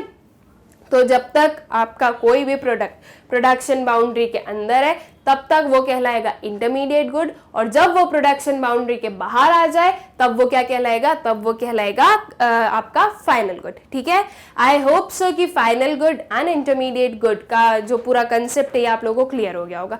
देखो आपसे कभी भी क्वेश्चन पूछा जाए कि कैटेगराइज कीजिए बिटवीन क्या फाइनल गुड है और क्या इंटरमीडिएट गुड है, कुछ आपको स्टेटमेंट्स दे दी जाए तो आपको जो है उसका उस पर्टिकुलर गुड का जो भी एंड यूज है ना वो देखना है कि क्या वो पर्टिकुलर प्रोडक्ट फिर से रीसेल करने के लिए खरीदा है क्या या फर्दर प्रोडक्शन के लिए खरीदा है क्या। इफ इन दोनों में से कोई एक चीज है तो वो क्या होगा, वो होगा आपका इंटरमीडिएट गुड। लेकिन आप अगर देख रहे हो कि एक जो प्रोडक्ट है वो एक कंज्यूमर ने खरीदा है और खुद ही उसको मतलब कंज्यूम कर रहा है, कंजम्पशन पर्पस से खरीदा है, उसमें कोई और फर्दर प्रोसेसिंग नहीं करनी है, तो वो होगा फाइनल गुड, ठीक है। सो आई होप कि आप लोगों को क्लियर हो गया होगा what is intermediate good and what is final good, ठीक।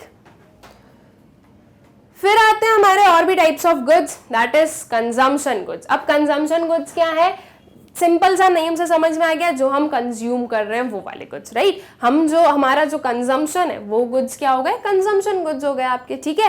तो these are those goods which are directly used for the satisfaction of human wants, ठीक है।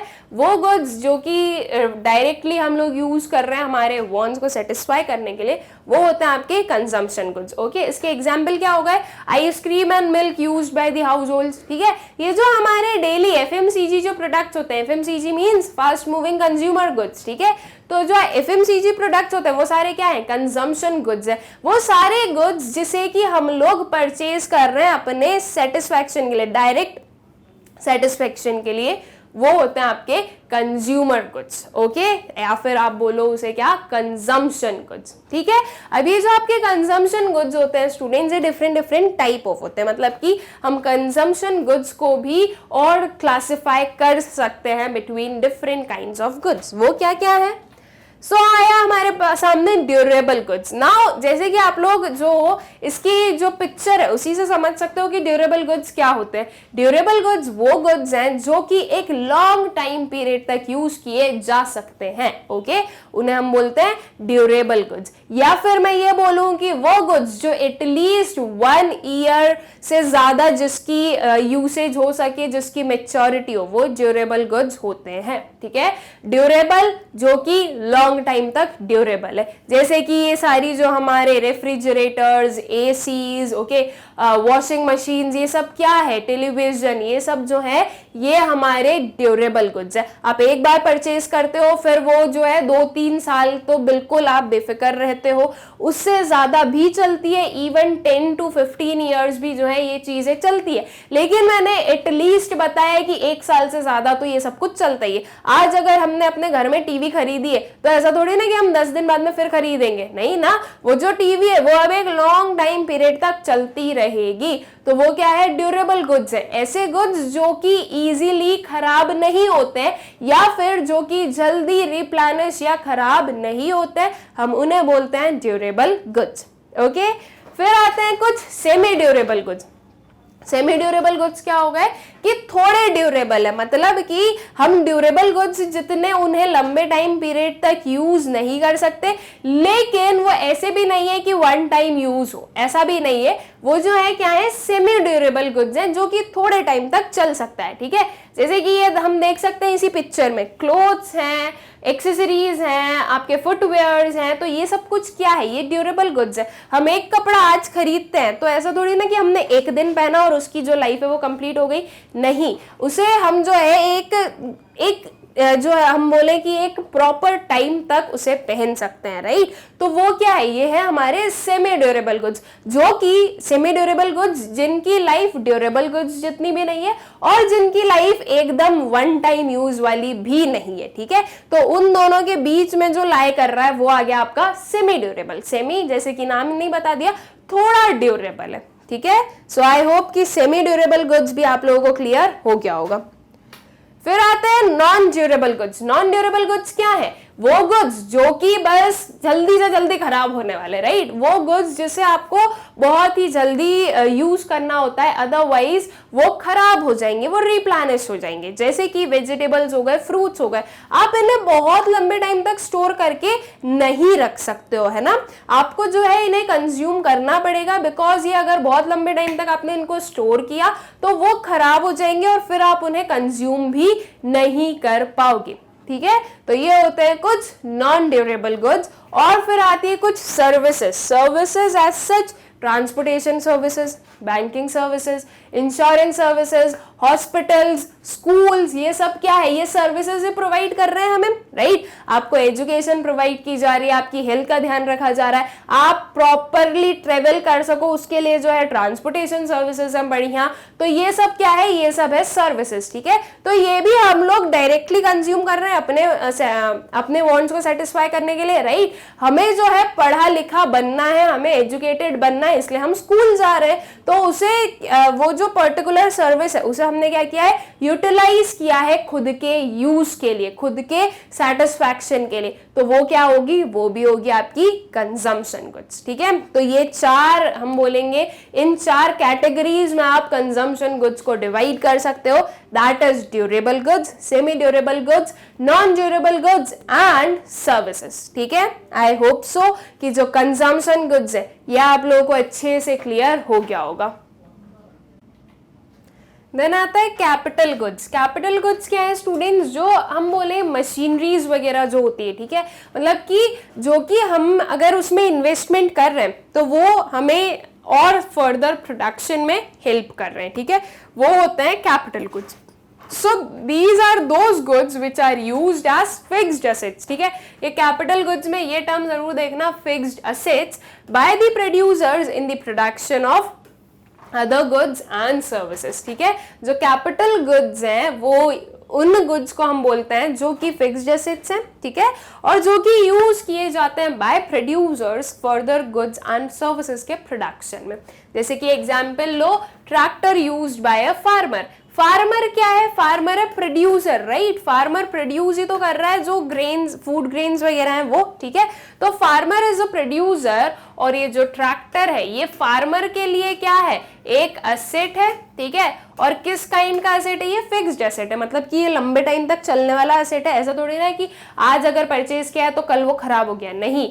आप अगर एक व्हीकल खरीदते हो, एक कार खरीदते हो, तो वो 10 to 12 ईयर्स चल सकती है आराम से, बहुत आराम से चल सकती है। अगर प्रॉपर मेंटेनेंस वगैरह उसका आप मेंटेन करके रखो तो बहुत आराम से चल सकती है। तो वही सेम चीज अगर एक ट्रैक्टर खरीदा है तो वो नंबर ऑफ ईयर्स तक चलेगा, ठीक है। तो वो क्या एक फिक्स्ड एसेट है। तो एक प्रोड्यूसर ने एक जो है फिक्स्ड एसेट परचेज किया फॉर फर्दर प्रोडक्शन। ट्रैक्टर जो है वो किस चीज में यूज हो रहा है, वो फार्मिंग में यूज हो रहा है, राइट। तो ये क्या हुआ, ये हुआ हमारा कैपिटल गुड, ठीक है। आई होप कि कैपिटल गुड्स का जो मतलब है वो आप लोगों को क्लियर हुआ होगा। अब देखो कैपिटल गुड्स में हमारे पास में एक स्टेटमेंट है, all producer goods are not capital goods but all capital goods are producer goods. ठीक है, इस पर्टिकुलर स्टेटमेंट को समझना बहुत जरूरी और बहुत ही इजी है। देखो क्या बोला गया, जो सारे प्रोड्यूसर गुड्स होते हैं वो जरूरी नहीं है कि कैपिटल गुड्स हो, लेकिन जो सारे कैपिटल गुड्स होते हैं वो प्रोड्यूसर गुड्स होते ही होते हैं। जैसे कि फॉर एग्जाम्पल देखो, अभी मैंने आपको एक एग्जाम्पल दिया था कि केक बनाना है मुझे with the help of chocolate. ठीक है, तो क्या चॉकलेट कैपिटल गुड है? नहीं, लेकिन मैं एज एन प्रोड्यूसर, मैं अगर केक को प्रोड्यूस कर रही हूं, मैंने चॉकलेट को यूज किया, तो वो एक क्या हुआ, वो हुआ प्रोड्यूसर गुड। ठीक है, प्रोड्यूसर गुड आप किसको बोलोगे? वो सारे गुड्स जो कि प्रोड्यूसर को हेल्प कर रहे हैं फॉर फर्दर प्रोडक्शन। ठीक है, तो मैंने as a producer chocolate use किया फॉर माई फर्दर प्रोडक्शन, तो जो चॉकलेट है वो क्या है? वो है प्रोड्यूसर गुड। ठीक, अब क्या वो चॉकलेट कैपिटल गुड है क्या? नहीं, कैपिटल गुड तो अभी हम पढ़ के आए कि कैपिटल गुड्स क्या होते हैं? फिक्स्ड एसेट्स होते हैं। चॉकलेट फिक्स्ड एसेट नहीं है। उस चॉकलेट को मैंने यूज कर लिया केक में, वो चॉकलेट खत्म हो गई।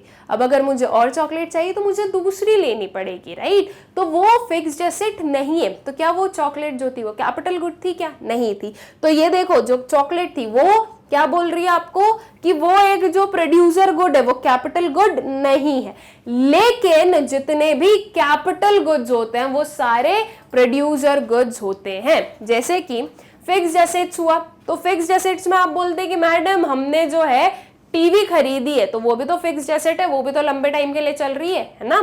तो देखो, जो टीवी है वो बिल्कुल हम बोलेंगे कि वो एक एसेट है और वो लंबे टाइम तक चल रहा है, लेकिन वो कंजम्पशन गुड है। ठीक है, बिकॉज वो हम लोग उसे कंज्यूम कर रहे हैं। और कैपिटल गुड्स की कैरेक्टरिस्टिक्स क्या है? कैपिटल गुड्स वो गुड्स होते हैं जो कि फर्दर प्रोडक्शन में हेल्प करते हैं। ठीक है, जो टीवी है वो और प्रोडक्शन में हेल्प नहीं कर रही, टीवी तो ऑलरेडी एक फाइनल गुड है। ठीक है, तो जो आपके कंजम्पशन गुड्स हैं वो अलग हो गए। कंजम्पशन गुड्स में जो हम लोगों ने जो ड्यूरेबल गुड्स पढ़े थे वो आपके कैपिटल गुड्स के जो है हेड के अंदर नहीं आएंगे। कैपिटल गुड्स में हमेशा ध्यान रखना कि कैपिटल गुड्स जो होते हैं वो फर्दर प्रोडक्शन में हेल्प करते हैं। ठीक है, और उन्हें हम जो सारे कैपिटल गुड्स होते हैं वो प्रोड्यूसर गुड्स होते हैं, बट जो सारे प्रोड्यूसर गुड्स होते हैं वो कैपिटल गुड्स नहीं होते। एग्जाम्पल के साथ में मैंने आपको समझा दिया है, होप सो कि आप लोगों को क्लियर भी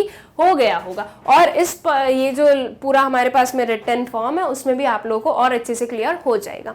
it must be noted that all goods used by product known as producer goods are not capital goods. Producer goods include two types of goods. जो प्रोड्यूसर गुड्स होते हैं उसमें दो टाइप ऑफ गुड्स होते हैं। कौन कौन से? Single use producer goods and capital goods. ठीक है, सिंगल यूज प्रोड्यूसर गुड्स जैसे कि अभी मैंने एग्जांपल दिया चॉकलेट का, वो क्या है? Single use producer good. मैंने उसको यूज कर लिया, वो सिंगल यूज था, यूज हो गया, वो खत्म, अब नहीं, अब अगर चाहिए तो एक और दूसरा परचेज करना पड़ेगा, राइट? तो सिंगल यूज प्रोड्यूसर गुड्स भी होते हैं एंड कैपिटल गुड्स भी होते हैं। It includes raw material like coal, wood, etc. They are not capital goods as they cannot be repeatedly used in production process. ठीक है, तो ये होते हैं कुछ हमारे single use producer goods. And capital goods क्या होगा? It includes fixed assets like plant and machinery which can repeatedly used in the production process. तो ये याद रखना कि प्रोड्यूसर गुड्स में दो काइंड ऑफ गुड हो गए, ठीक है, सिंगल यूज और कैपिटल गुड। ये जो क्वेश्चन है कि all producer goods are not capital goods but all capital goods are producer goods, यह आप लोगों से जो है आपके एग्जाम्स में पूछा जा सकता है, बिकॉज ये कुछ जो स्टेटमेंट्स होती है ये एक स्टूडेंट को थोड़ा सा माइंड जो है वो ट्रिगर करवा देती है। इफ आप नहीं समझोगे कि ये क्या होता है तो आपको आंसर नहीं समझ में आएगा। इसलिए ये जो छोटे छोटे टर्म्स होते हैं, जो ऐसे हाईलाइटेड टर्म्स होते हैं, उन्हें पढ़ना बहुत जरूरी होता है। Okay, so it can be said that all capital goods are producer goods but all producer goods are not capital goods. Okay, so ये जो स्टेटमेंट थी वही हमने यहाँ पर वापस बताई। आई होप कि ये क्लियर हो गया होगा आपको, ठीक है। फिर आता है next concept, that is gross value, net value and depreciation. देखो ग्रॉस वैल्यू और नेट वैल्यू में डिफरेंस क्या होता है? इन दोनों में डिफरेंस सिंपल सा होता है डिप्रिसिएशन का। डिप्रिसिएशन क्या होता है students? Fall in the value of fixed assets, ठीक है। जैसे कि ये बोर्ड है, ठीक है, इसकी जो वैल्यू फॉल होगी, ये हमने खरीदा है आज तो ये बहुत अच्छा है, लेकिन आफ्टर 1 मंथ, आफ्टर 2 मंथ, ये जैसे जैसे पुराना होता जाएगा वैसे वैसे इसकी जो वैल्यू है वो कम होती जाएगी, ठीक है। ड्यू टू वेरियस रीजंस, उसका यूसेज हो रहा है, ओके, उसमें जो है कोई अगर हम मेंटेनेंस नहीं कर रहे हैं तो वो लग रहा है, तो ये सब कुछ क्या है कि उसकी वैल्यू को फॉल करवा रहा है, ठीक है। सिंपल सी चीज है, आज हमने एक जो है कार परचेस की, ओके, 2 महीने बाद में हमें वो कार रीसेल करनी है, हमें वो वापस सेल करना है किसी को, तो उसकी वैल्यू जो वो आपको कम होके मिलती है, बिकॉज वो एक सेकेंड हैंड कार हो गई है, तो वो यूज्ड कार है, तो जब यूज्ड कार है तो वो यूज होगी, तो उसकी जो सारी चीज है वो यूज होगी और उनकी जो कैपेसिटी है वो भी कम होगी, ठीक है, उनकी जो क्वालिटी है वो डिटोरिएट होगी। तो इसीलिए वो क्या हो रहा है, वो क्या बता रहा है आपको कि ये हो रही है fall in the value of the fixed assets. तो डिप्रिसिएशन का सीधा सीधा मतलब होता है fall in the value of fixed assets, ठीक है। अब ये जो फॉल होती है वैल्यू में डिफरेंट रीजन से होती है, वो अभी हम लोग बस आगे पढ़ ही रहेंगे क्या क्या होते हैं। उसके पहले ग्रॉस एंड नेट, इन दोनों के बीच का जो डिफरेंस होता है वो क्या होता है? डेप्रिसिएशन, ठीक है। जब मैं बोल रही हूँ किसी की ग्रॉस वैल्यू, ठीक है, मैंने बोला है इस बोर्ड की ग्रॉस वैल्यू, तो इसका मतलब ये है कि उस वैल्यू में मैंने डेप्रिसिएशन को डिडक्ट नहीं किया है, ठीक है, जब हम ग्रॉस वैल्यू की बात कर रहे हैं। और अगर मैं बोल रही हूँ कि इस बोर्ड की नेट वैल्यू है XYZ, तो जो नेट वैल्यू है उसमें ये समझ में आता है कि उसमें डेप्रिसिएशन इंक्लूडेड नहीं है, ठीक है। तो अगर मेरे पास में ग्रॉस और नेट वैल्यू गिवन हो तो मैं डेप्रिसिएशन फाइंड आउट कर सकती हूँ, बिल्कुल कर सकती हूँ। ग्रॉस वैल्यू और नेट वैल्यू को माइनस कर दूंगी तो डेप्रिसिएशन आ जाएगा, ठीक है। दूसरे केसेस ले लो, ग्रॉस वैल्यू फाइंड आउट करना है तो क्या करेंगे हम? नेट वैल्यू में डेप्रिसिएशन को ऐड कर देंगे, और सेम चीज अगर नेट वैल्यू फाइंड आउट करना है तो ग्रॉस वैल्यू में से डेप्रिसिएशन को माइनस कर देंगे, ठीक है। तो इस वे में जो ग्रॉस वैल्यू और नेट वैल्यू है वो एक दूसरे से रिलेटेड है। इन दोनों का जो बीच का डिफरेंस है वो सीधा सीधा क्या है आपका? Depreciation, okay.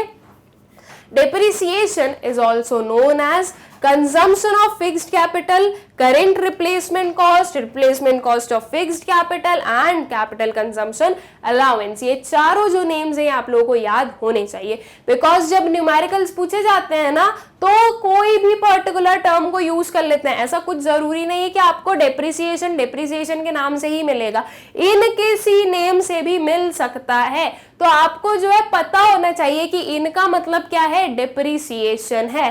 तो ये जो अदर नेम है डेप्रिसिएशन के, ये याद रखना बहुत जरूरी है, ओके। सो आई होप कि आप इन्हें जो हो अच्छे से याद कर लोगे। फिर depreciation happens due to following reasons. क्यों हो रहा है डेप्रिसिएशन?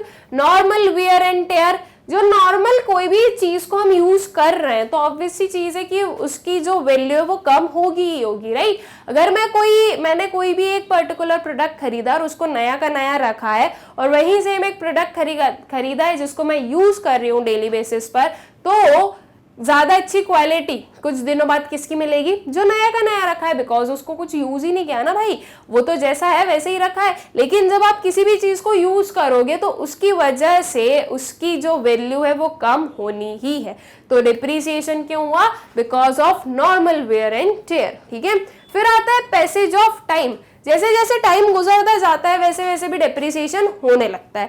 बिल्कुल सही बात है। देखो आपने एक कार परचेज की, आज बहुत अच्छी है, 1 साल तक बहुत अच्छी है, उसके बाद में जो है उसमें डिफरेंट जो है हम लोग देख रहे हैं कि कुछ प्रॉब्लम आ रही है या कुछ भी, क्योंकि वो इतनी चल ली अब जो है उसकी वैल्यू कम हो गई। फिर और टाइम गुजरा और उसकी वैल्यू कम हो गई।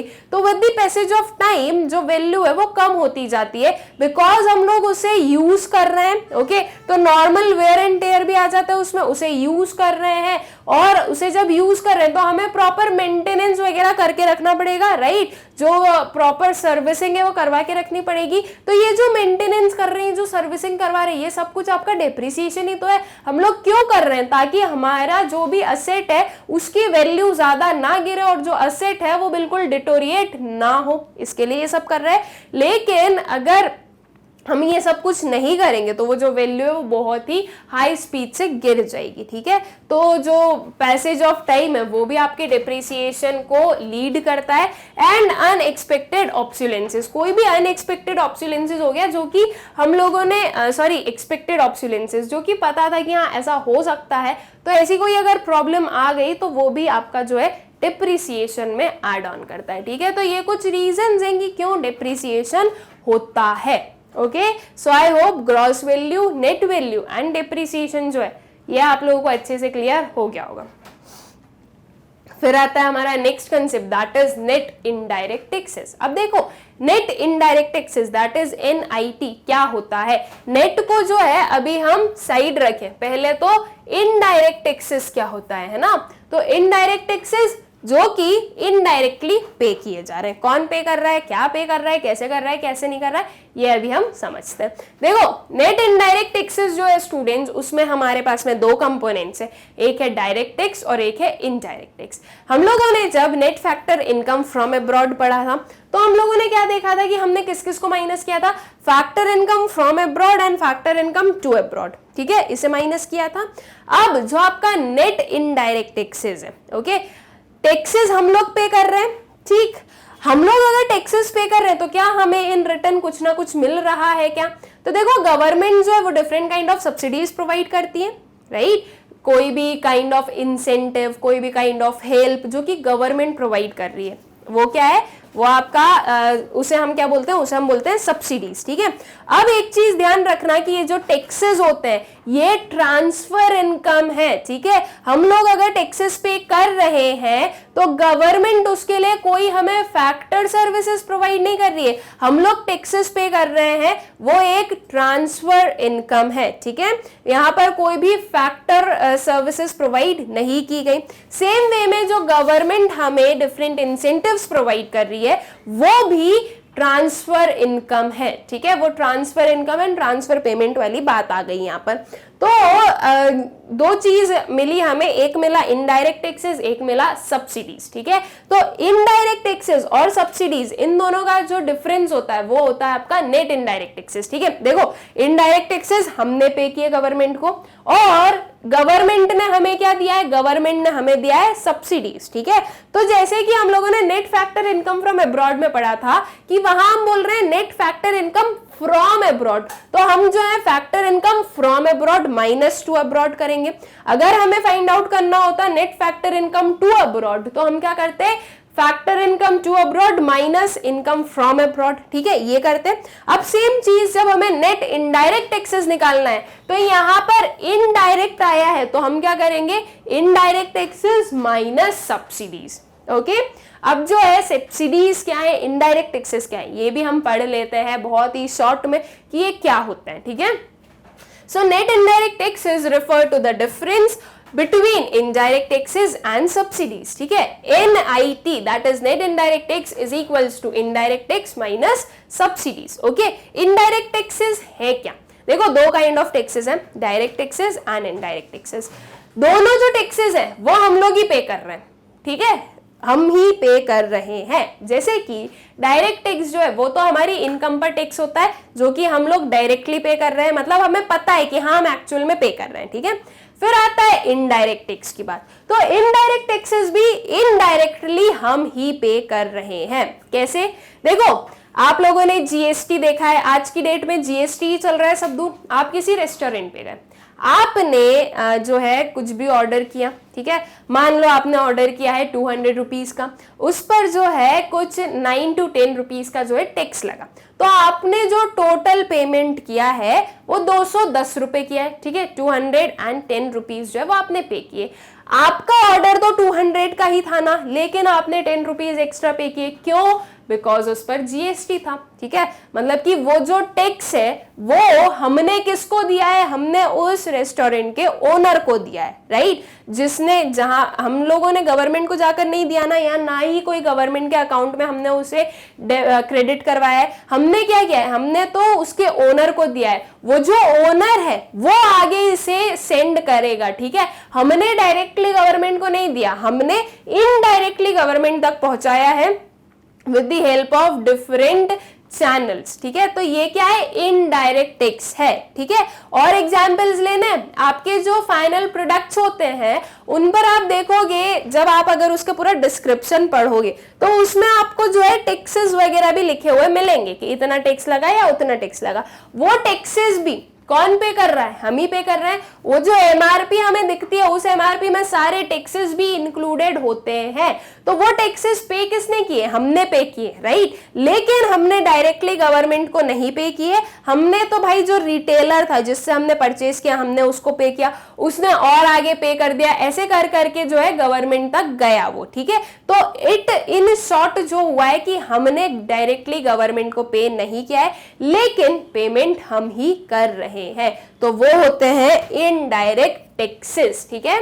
सो indirect taxes refers to those taxes which are imposed by the government on production and sale of goods and services. For example, goods and service tax, ठीक है। जो goods और services पर जो taxes लगते हैं ना वो indirect taxes ही होते हैं, ठीक है। और जो हमारी इनकम पर टैक्स लगता है ना वो डायरेक्ट टैक्स होता है। अब हम नेट इनडायरेक्ट टैक्स की बात कर रहे हैं, इसलिए हमने जो है यहाँ पर सिर्फ और सिर्फ इनडायरेक्ट टैक्स ही पढ़ा है। अब जो है सब्सिडीज क्या होता है, तो सब्सिडीज भी पढ़ लेते हैं। So subsidies are the economic assistance given by the government to the firms and households with a motive of general welfare, ठीक है। सब्सिडीज क्या है, इकोनॉमिक असिस्टेंस है, मतलब कि ये जो गवर्नमेंट है वो हमें मनी के टर्म्स में जो है हेल्प कर रही है, ठीक है। और ये गवर्नमेंट दे रही है किसको, फर्म्स और हाउस होल्ड्स को। सिर्फ हाउस होल्ड्स को नहीं देती है, फर्म्स को भी देती है डिफरेंट रीजंस की वजह से, ठीक है। मतलब कि गवर्नमेंट जो है वो हमें बिना कोई फैक्टर सर्विसेज प्रोवाइड किए भी क्या कर रही है, मनी सेंड कर रही है हमारे लिए। क्या हुई, वो इनकम हुई, that is this is our transfer income. और जो इनडायरेक्ट टैक्सेस थे वो हमने पे किए, तो वो हमारे लिए क्या हुए, वो हुए हमारे लिए ट्रांसफर पेमेंट्स, ठीक है। ट्रांसफर पेमेंट्स क्यों थे, बिकॉज गवर्नमेंट ने कोई हमें फैक्टर सर्विसेज प्रोवाइड नहीं की थी, हमने जो है फिर भी उन्हें जो टैक्स है वो पे किया, तो वो ट्रांसफर पेमेंट हो गया, ठीक है। Subsidies are opposite to indirect taxes as they reduce the market price of commodity, ठीक है। सब्सिडीज क्या कर रही है, मार्केट प्राइस कम कर रही है कमोडिटी की। कैसे, देखो इनडायरेक्ट टैक्स क्या करेगा, इनडायरेक्ट टैक्स जो है वो मार्केट प्राइस बढ़ाएगा। जैसे कि अभी एग्जांपल दिया, रेस्टोरेंट में गए 200 का हमने जो है ऑर्डर किया, उस पर हमें 210 रुपीज पे करना पड़ा, तो हमारे हिसाब से वो जो हमारा खाना था वो कितने का था, 210 रुपए का। हम ये थोड़े बोलेंगे 200 का था और 10 का टैक्स था तो ये समझो 200 का था, नहीं, हमारी पॉकेट से जितना गया हम तो वही बोलेंगे कि हमने जो है 210 रुपए में कुछ भी खाया था, ठीक है।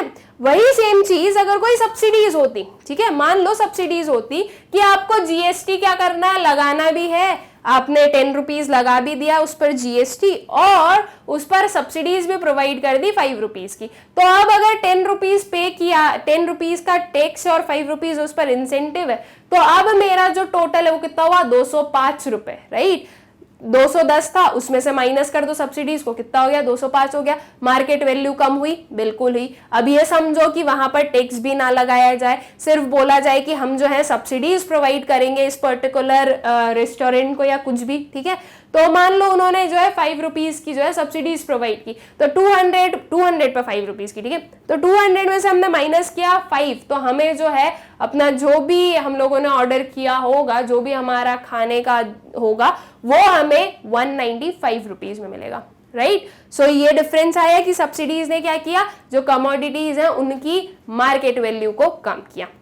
ये तो सिर्फ एक थोड़ा सा एग्जाम्पल था। इस वे में जो है गवर्नमेंट जब जहां उन्हें लगता है वहां सब्सिडीज प्रोवाइड करती है, ठीक है। सब्सिडीज में also be referred as economic assistance और फाइनेंशियल असिस्टेंस, ठीक है। सब्सिडीज का जो दूसरा नेम होगा वो क्या होगा, इकोनॉमिक असिस्टेंस या फिर फाइनेंशियल असिस्टेंस भी हम इन्हें बोल सकते हैं, ठीक है। सो आई होप कि सब्सिडीज आप लोगों को क्लियर होगा, इनडायरेक्ट टैक्सेस आप लोगों को क्लियर होगा, और जो नेट इनडायरेक्ट टैक्सेस है ये भी आप लोगों को क्लियर हो गए होंगे, ठीक है। आई होप सो कि ये जो सारे कंसेप्ट हम लोगों ने पढ़े हैं, ये सारे कंसेप्ट आप लोगों को अच्छे से क्लियर हो गए होंगे अभी तक के। फिर आते हैं कुछ factor cost versus market price, ठीक है। अब ये जो नेट इनडायरेक्ट टैक्सेस है ये काम कहाँ आते हैं, हमने पढ़ा तो कि नेट इनडायरेक्ट टैक्सेस हमें ऐसे कैलकुलेट करना है, लेकिन ये जो नेट इनडायरेक्ट टैक्सेस है ये काम कहाँ आएंगे, तो ये यहाँ पर आएंगे फैक्टर कॉस्ट और मार्केट प्राइस के प्राइस का जो डिफरेंस होता है वो होता है नेट इनडायरेक्ट टैक्सेस। नाउ सबसे पहली बात आती है कि फैक्टर कॉस्ट और मार्केट प्राइस क्या होते हैं। So factor cost it refers to amount paid to factors of production for their contribution in the production process, ठीक है, वो अमाउंट जो कि फैक्टर्स ऑफ प्रोडक्शन को पे किया गया। ओके, मतलब कि जो एक प्रोडक्ट है उसका जो एमआरपी है वो हम नहीं देख रहे हैं, ठीक है, उसको बनाने में कितना कॉस्ट लगा वो क्या होगा, वो होगा आपका फैक्टर कॉस्ट, ठीक है। तो फैक्टर कॉस्ट क्या है, वो अमाउंट जो कि फैक्टर्स ऑफ प्रोडक्शन को पे करना पड़ रहा है, ठीक। फिर आता है market price, that is MP, इसे हम शॉर्ट में एमपी बोलते हैं एंड फैक्टर कॉस्ट को हम एफसी बोलते हैं। सो मार्केट प्राइस क्या है, it refers to the price at which product is actually sold in the market. जो एमआरपी होती है वो क्या है, आपका मार्केट प्राइस है, ठीक है। अब इन दोनों के बीच का जो डिफरेंस होता है वो होता है नेट इनडायरेक्ट टैक्सेस का। Market price is equals to factor cost plus net indirect taxes, या फिर मैं इसको ये भी बोल सकती हूँ कि market price minus factor cost is equals to net indirect taxes.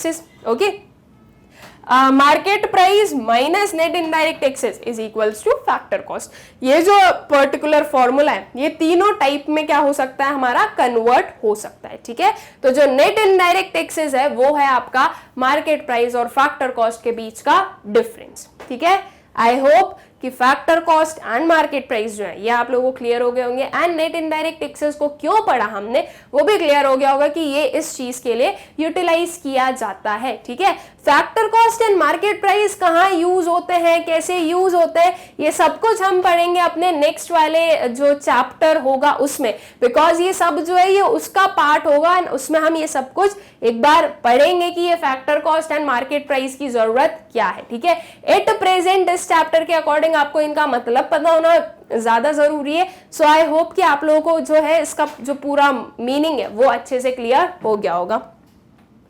फिर कुछ आते हैं सम फॉर्मूलाज एट ग्लांस, ठीक है, जो कुछ फॉर्मूलेज देख लेते हैं जो कि हमने इस पूरे चैप्टर में पढ़े, और इसी के साथ में फिर जो है हम अपना जो ये फुल चैप्टर का जो रिवीजन है वो भी कंप्लीट करते हैं, ठीक है। तो सबसे पहला है नेट इनडायरेक्ट टैक्सेस, अभी अभी पढ़ के आए, क्या था, इनडायरेक्ट टैक्स माइनस सब्सिडीज, ठीक है। फिर आता है net factor income from abroad, तो इसमें का जो हम बोलेंगे इसका जो फॉर्मूला है वो क्या है, factor income earned from abroad minus factor income paid abroad. ये जो NFI है या net factor income from abroad है, इसका एक और फॉर्मूला होता है, वो क्या होता है, वो ये वाला होता है हमारा, net compensation of employees plus net income from property and entrepreneurship plus net retained earnings, ठीक है। फिर अगर फैक्टर कॉस्ट निकालना हो तो factor cost is equals to market price minus net indirect taxes, and domestic value को हम कैसे निकालते हैं, नेशनल वैल्यू माइनस NFI, मतलब कि डोमेस्टिक एंड नेशनल के बीच का जो डिफरेंस होता है वो क्या होता है, NFI। आई होप कि ये सारी चीजें आप लोगों को क्लियर होगी। ये जो सारे फॉर्मूलेज हैं ये सारे मैंने आप लोगों को अच्छे से पढ़ा दिए, डिटेल में पढ़ा दिए कि क्या क्या होते हैं इस पूरे चैप्टर में। आई होप सो कि ये जो हमारा चैप्टर नंबर 2 है संदीप गर्ग मैक्रो इकोनॉमिक्स का basic concepts of macro economics, इसका जो फुल चैप्टर रिवीजन है आप लोगों को क्लियर हो गया होगा। और एक और चीज सीख लेते हैं और वो ये है कि आप लोगों को मैग्नेट ब्रेन्स की वेबसाइट से वीडियोस कैसे एक्सेस करने हैं। बहुत ही सिंपल सा प्रोसीजर है, आपको करना है गूगल ओपन और उस पर आपको सर्च करना है magnetbrains.com, ठीक है। या आपको सर्च करना है तो जो वेबसाइट है वो आपके सामने ओपन हो जाएगी। अब इसे स्क्रॉल कीजिएगा स्टूडेंट्स, जब आप इसे स्क्रॉल करोगे तो आपको कुछ ये दिखेगा। यहाँ पर आप देख सकते हो क्लास 12th से लेकर क्लास 1st तक के सारे ऑप्शन है। जिस भी क्लास की वीडियो आपको देखना है उस पर आपको क्लिक करना है। जैसे कि क्लास 12th जो है वो हमारे सामने ओपन है अभी, ठीक है। तो क्लास 12th की जो प्लेलिस्ट है वो आपको विजिबल है। अब इसमें इकोनॉमिक्स के वीडियोस कैसे फाइंड आउट करने मैं वो सिखा देती हूँ। सो ये क्लास 12th इकोनॉमिक्स बहुत ही क्लियरली विजिबल है। यहाँ पर आप लोग देख सकते हो वॉच नाउ का सेक्शन है, इस वॉच नाउ पर क्लिक करें, इस पर क्लिक करने से कुछ ये ओपन होगा, ठीक है। अब यहाँ पर आप देखोगे वॉच चैप्टर वाइज वीडियोस, ठीक है। इसके अंदर macro economics and Indian economic development दोनों जो बुक्स है हमारी, दोनों के जो सारे चैप्टर्स है उनके जो सारे टॉपिक्स है वो बिल्कुल सिस्टमैटिकली अरेंज्ड मिलेंगे आपको, ठीक है। पहले मैक्रो इकोनॉमिक्स है एंड फिर जो है इंडियन इकोनॉमिक डेवलपमेंट है। नाउ फॉर एग्जाम्पल हमें मैक्रो इकोनॉमिक्स चैप्टर 1 इंट्रोडक्शन का ओवरव्यू पढ़ना है तो हम कैसे पढ़ेंगे, ये चैप्टर 1 इंट्रोडक्शन पर क्लिक करना, इस पर क्लिक करने से इसके अंदर के जो टॉपिक्स है वो आपको विजिबल हो जाएंगे, ठीक है। ये ओवरव्यू हमें दिख रहा है, इस ओवरव्यू पर क्लिक करें, इस पर क्लिक करने से जो वीडियो है वो प्ले हो जाएगा, ठीक, अब यहाँ पर नेक्स्ट वीडियो का ऑप्शन है, इफ आपको नेक्स्ट देखना है तो यहाँ पर क्लिक करें, इफ नेक्स्ट नहीं देखना है तो यहाँ से कैंसिल कर दो। जो वेबसाइट का होम पेज है वो वापस ओपन होगा, फिर से सेम प्रोसीजर, और इसी वे में आप किसी भी क्लास के, किसी भी सब्जेक्ट के, किसी भी टॉपिक को बहुत ही इजीली एक्सेस कर सकते हो।